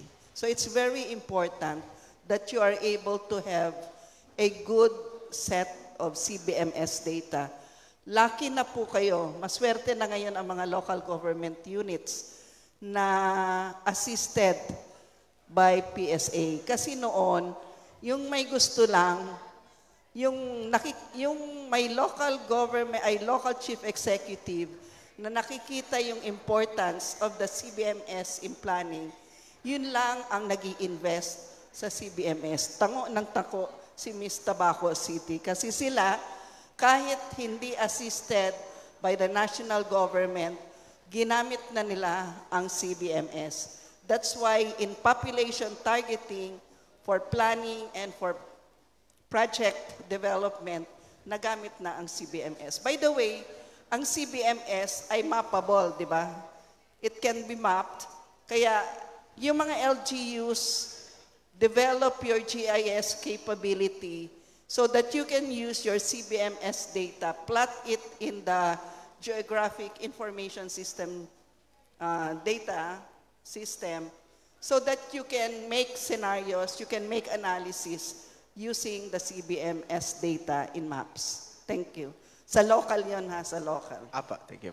Ma'am, my last question po is for PSA dapat po. PSA Bicol, Ma'am Cynthia Perdiz.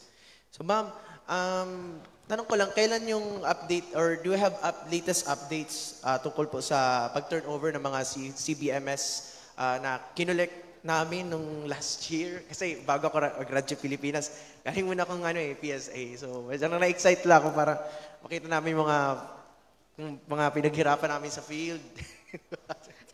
Thank you. Tapos na tayo actually for data presentation sa lahat ng LGUs in the entire region. And for the data turnover, ngayong September po siya nakaschedule. And I think sa Kamsur, meron na po tayo. And then Albay, kailan ginawa sa Albay, Ma'am Cecil? Data turnover. Yet to be done. Pero may isa na sa Kamsur, I think. Gainsa. So, andito si Mayor. So, thank you, Mayor, for attending. Depende po kasi sa scheme na gusto ng mga LGU. So, sana kami, ang gusto namin by province, no? Isahan. So, para nandun lahat ng mayors and para madalian din, no? Kasi mahirap yung Camarines Sur, 37 yan. But we are happy that may dalawa ng municipal government that we were able na i-turn over ang data. But as promised, ngayong September, gagawin po ang data turnover ceremonies. I think in Camarines Norte, isahan na turnover na gagawin by September 29. So nakaschedule po sila, depende po, nagko-coordinate po ang ating mga colleagues sa provincial office kung ano po yung availability ng ating LGU for the data turnover. But ano lang po, may mga limitations as of now kasi hindi pa lahat totally, kumbaga, kung ano lang, kasi may mga conditions po si PSA bago po nila talagang totally magamit yung data dahil tuturuan pa po sila as to data protection, no, yung data privacy, and then na-mention ni Ma'am yung mapping. So, yung all LGUs will also be trained doon sa ating Geographic Information System, GIS, and data management. No? So, hindi lang ito turn over now sa inyo na, but it has to be maximized and caution. May caution tayo in terms of data privacy kasi very sensitive po. Sabi ko nga, this is a list of households. May mga pangalan ito, may mga characteristics, and hindi pwedeng basta i-share. No? So, kami sa statistics, we only provide figures. Hindi kami pwedeng magsabi ng sino. But sa turnover, yun din po, pinag-aaralin yung data sharing agreement on how this can be used and para ma-address po yung iba't ibang concerns ng ating government and of course the private sector. Thank you po. Thank you po. Thank you very much, sir, from Radio Pilipinas, and also yung kaninang nagtanong from Ateneo de Naga, Ms. Esteves. Thank you. I think we will be reserving two more. Last two, meron ba? Yes, sir, in blue at the back. And another one, meron pa ba gustong magtanong po? Another from here? Yes, you will be next.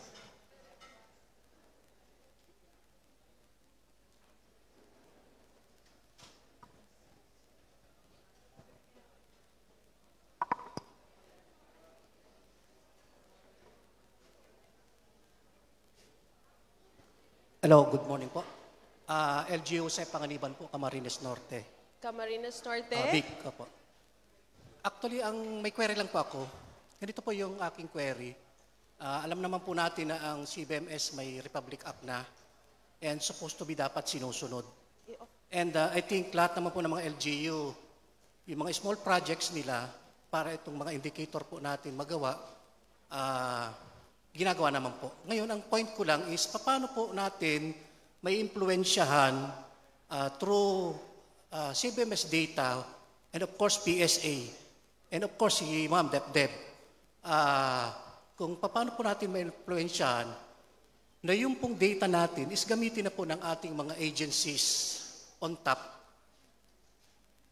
Ang problema po kasi natin, example na natin yung current situation, yung 11 nga po natin, na pagdating sa resilience and disaster management, yung mga projects po na bumababa is parang hindi alam anong data ang gagamitin, na ito palang province na ito, itong town na ito yung kailangan nila mga flood control.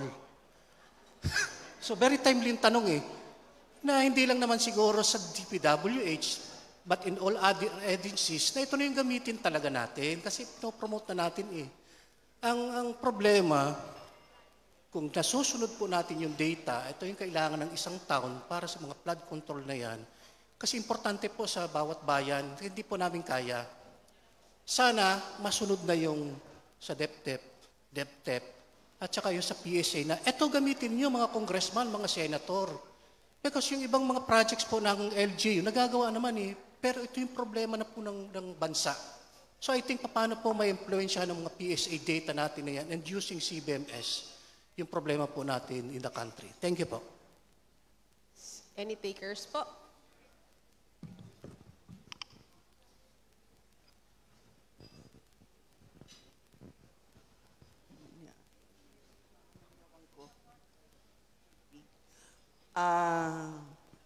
Sige, upo ka muna. Okay. Bukas,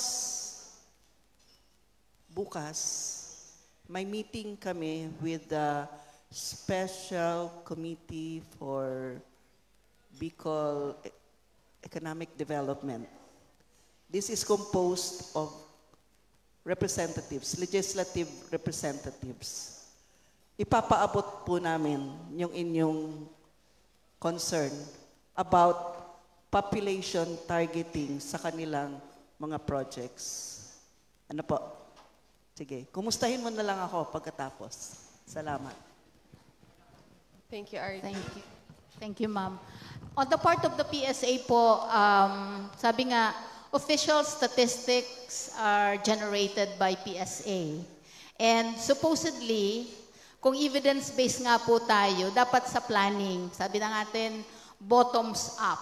No? So, down sa ating barangay, kung marunong po tayong gumamit ng official data, ang problem lang minsan, ang challenge is yung timeliness minsan.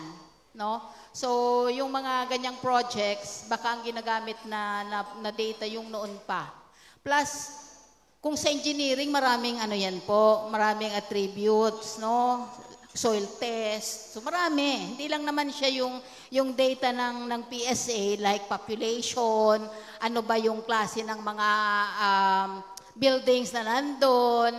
But maraming attributions na dapat tinitingnan. So it's not only PSA data, but yung PSA data as an official statistics, yung po talaga supposedly, no? Yan naman, makikita nyo sa budget, di naman kayo binibigyan ng DBM kung hindi siya officially binigay ni PSA in terms of population. So with other, no? So ang ating gross domestic product, employment rate, yun po yung nakukuha sa amin. But sabi nga natin, only ilang percent ng data needs ng LGUs ang pwede i-provide ni PSA. But with the CBMS, ito yung pinopromote natin ngayon, that at the grassroots level, meron na kayo, supposedly. Yun lang po, in 2020, prior to 2022, sabi nga ni, kanya-kanya. No? So, hindi lahat ng LGUs ay nagkaroon. But in 2022, nagkaroon po tayo, but the national government ay binigyan lang po ng budget yung 5th and 6th class municipalities and selected barangays lang po na cover natin. But in 2024, the national government realized the need na talagang dapat magkaroon up to the barangay level ng datos para empowered po yung ating mga barangay sa pagpaplano. And thus, we have this. No? We have the 2024 CBMS, only that, no? May mga data gaps pa din. Like yung SDGs natin, iba pa yung source, mga national government agencies yan. So, interoperability, ano pa yan, no? Yung system na gagamitin natin para at the local level, yung indicators ay makuha natin out of SDGs. Pero may proseso po. So yun po yung ano sir, but kami, grabe ang advocacy ni PSA, naggamitin at sabi nga, evidence-based. Itong ebidensya, so we do not conduct just a survey for para lang magka-survey, no? Pinaghihirapan po yan at yan yung picture na nakikita natin out of a statistical undertaking po. So yun sana, we appreciate your ano sir na gamitin officially kung ano yung meron si PSA at official statistics. Thank you po. Okay, thank you very much, RD Cynthia and RD Cynthia. We are now on our last question. Okay.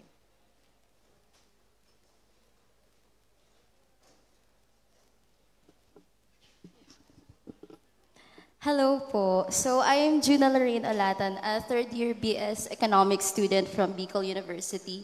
And we're currently on the process of conducting our undergraduate thesis. So ang pinaka-problem po talaga sa amin is paghahanap po ng data, the data na accurate and credible. So from what I recall po from the presentation earlier by Sir Neil, meron po sa SDG 5, which is gender equality. The graph shows a regressing bar in a checkered pattern. So you said po that it means there's insufficient data. So as per your presentation po, may we know what reasons or what are the barriers po of on collecting sufficient data?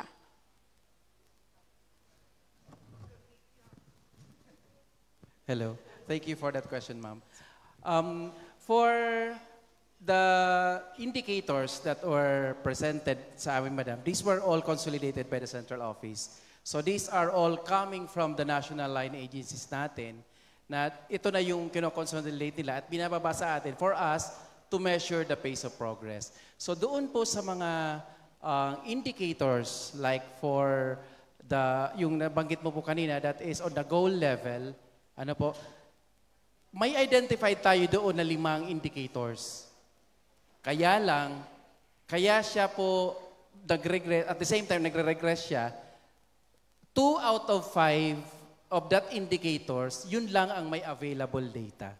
No, though available po yung iba, hindi sufficient ang data. Unang-una po, possibility na hindi sufficient siya, it's either nakukuha natin yung data, pero wala siya sa loob ng 2015 to 2024, kahit doon sana mayroon kang 2 points na nasa loob noon po na available ang data.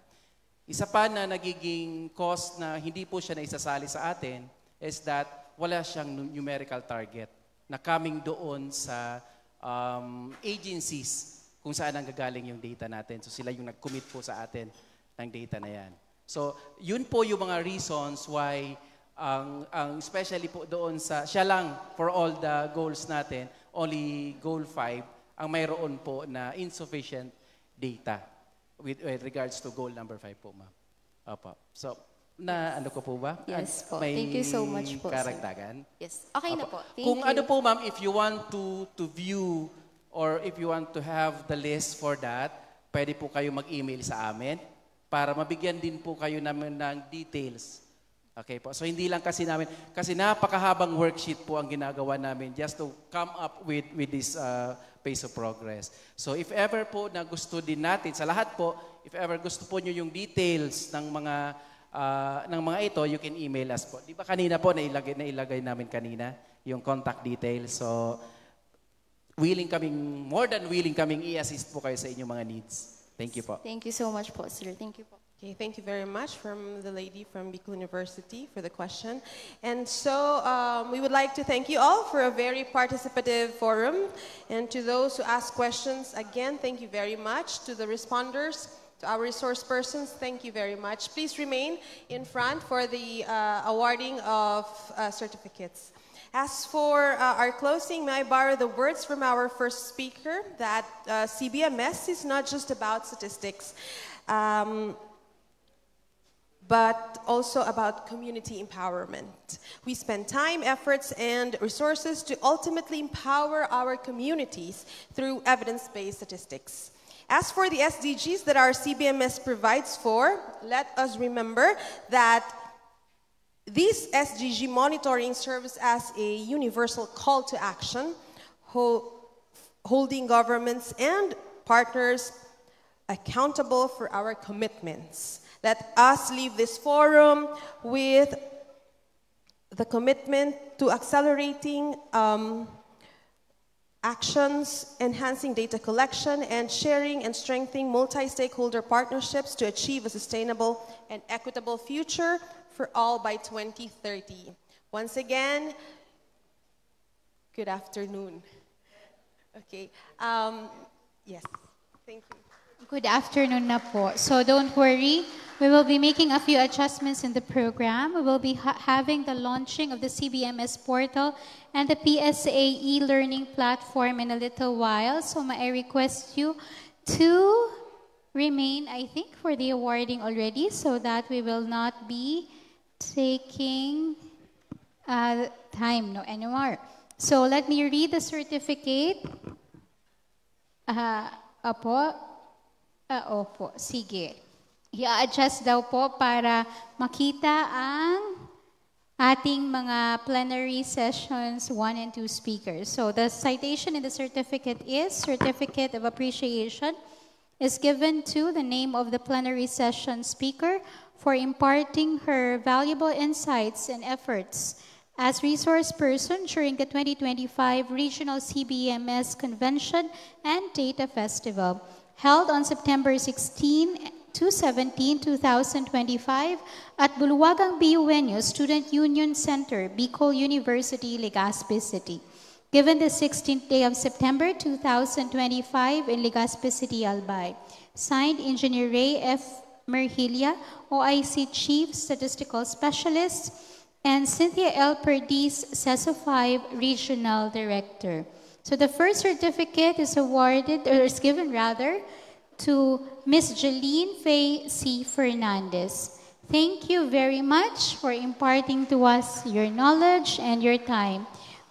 We also would like, of course, to hand over our small token of appreciation. Small in big packages. You'll be amazed as to how big things could be, no? So we also would like to hand over our next certificate, of course, to the Senior Statistical Specialist of the Philippine Statistics Authority, Region 5, Mr. Neil E. De La Torre. And last but not the least, we have Regional Director of the Department of Economy, Planning and Development 5, Regional Director Edna Cynthia S. Berces. Salamat po. So sa nagtataka, yung kay Sir Neil po, nandun na sa lamesa niya sa opisina. Para iwas na po sa pagbitbit.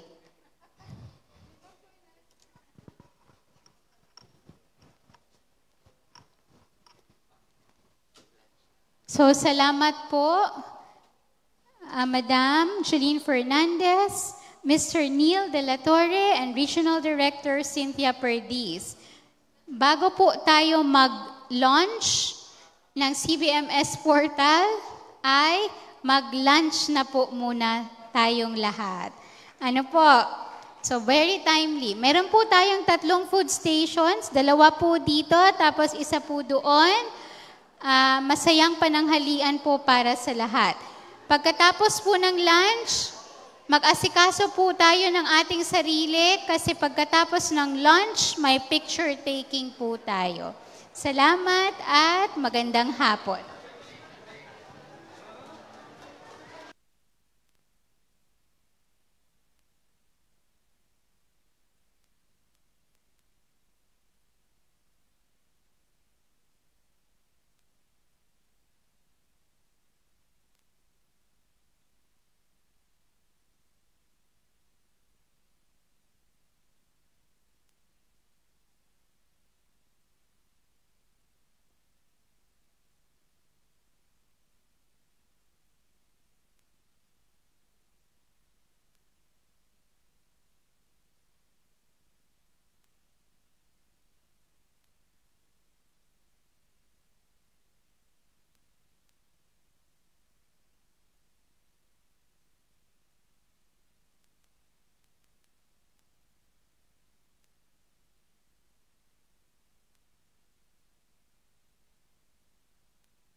governments to plan better, agencies to target smarter, and citizens to see how development unfolds in their own communities. The CBMS portal provides us with data we can trust and tools we can use. Meanwhile, the PSAE learning platform Tuklas, short for training and upskilling for knowledge, leadership, and advanced skills, on the other hand, is our invitation to lifelong learning. It's an open online platform offering self-paced courses on statistics, data privacy, the CBMS, and more. Whether you're a beginner or an advanced learner, Tuklas meets you where you are, with interactive lessons, quizzes, and certificates to mark your progress. It's designed to be intuitive, flexible, and inclusive, encouraging digital literacy and continuous education across sectors. Through Tuklas, anyone from local government units to grassroots leaders, researchers, students, and curious citizens can strengthen their ability to use CBMS data more effectively, whether for planning, policy making, advocacy, or community action. Tuklas offers accessible courses on data management, basic statistics, statistical analysis, and data privacy that turn raw information into meaningful insights. For local government units, Tuklas offers tailored learning pathways that demonstrate how CBMS data can be integrated into local development plans and program targeting. Its modules guide users through real-world applications such as identifying poverty measurements, applying principles of gender-fair language, tracking progress on local SDGs, and more. Together, the CBMS portal and Tuklas form a powerful ecosystem where data meets learning and learning leads to action. What you've seen today is a glimpse of what's possible. Both the CBMS portal and the PSAE learning program are being carefully developed to ensure a smooth, inclusive, and empowering experience for all. These platforms reflect PSA's commitment to accessible lifelong learning and citizen-centered governance. The CBMS portal is already reaching your communities through regional conventions, giving LGUs and stakeholders a first look at its powerful features. Meanwhile, the PSAE learning platform Tuklas will officially launch on September 30, 2025. So you may mark that in your calendar, marking a new chapter in digital learning for inclusive development. To help you learn more, we provided a QR code in your printed materials. I believe you could have access to it already. And feel free to scan when you're ready. Together, let's build a nation of empowered learners and data-informed leaders, one community, one course, and one insight at a time. So that is what the Philippine Statistics Authority have to offer. So I hope you gain access to the CBMS portal and the PSAE learning platform. Pwede nyo po siyang itry mamaya, kaya may internet connection. All right, so at this time, we shall have the photo opportunity. May I request on stage, of course, if I may call in Regional Director Cynthia Perdiz to please be on stage. And then our picture taking will be by local government units. So, and we also would like to call Engineer Raymer Hilia, please, to also be on stage.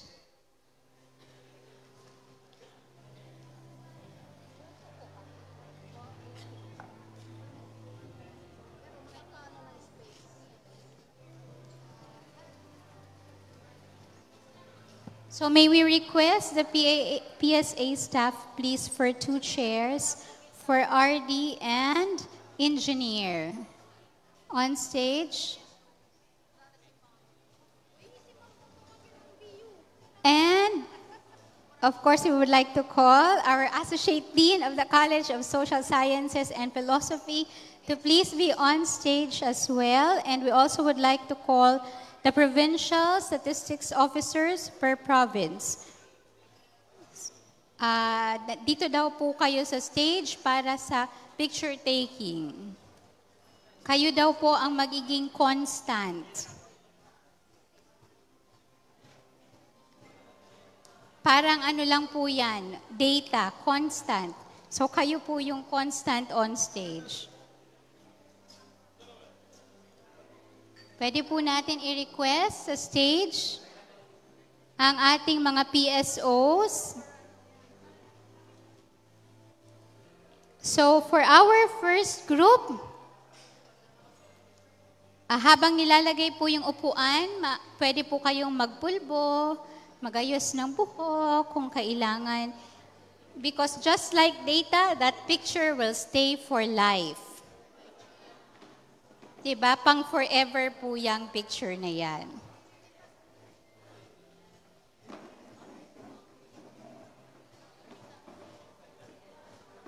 So for the first group, we'd like to call, of course, the local government units and the academe from Albay, including the faculty and student participants from Bicol University. I repeat, the local government units and the academe from Albay, including the faculty and the student participants from Bicol University. Please be on stage for our picture taking. Asan po yung mga taga-Albay? Tayo po tayo at dito po tayo pumunta.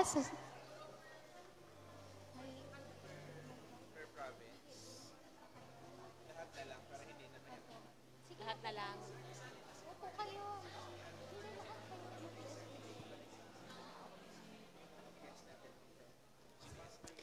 We also would like, of course, to request Ma'am Jeline Fernandez, please. Hindi ka po nakaligtas sa picture taking.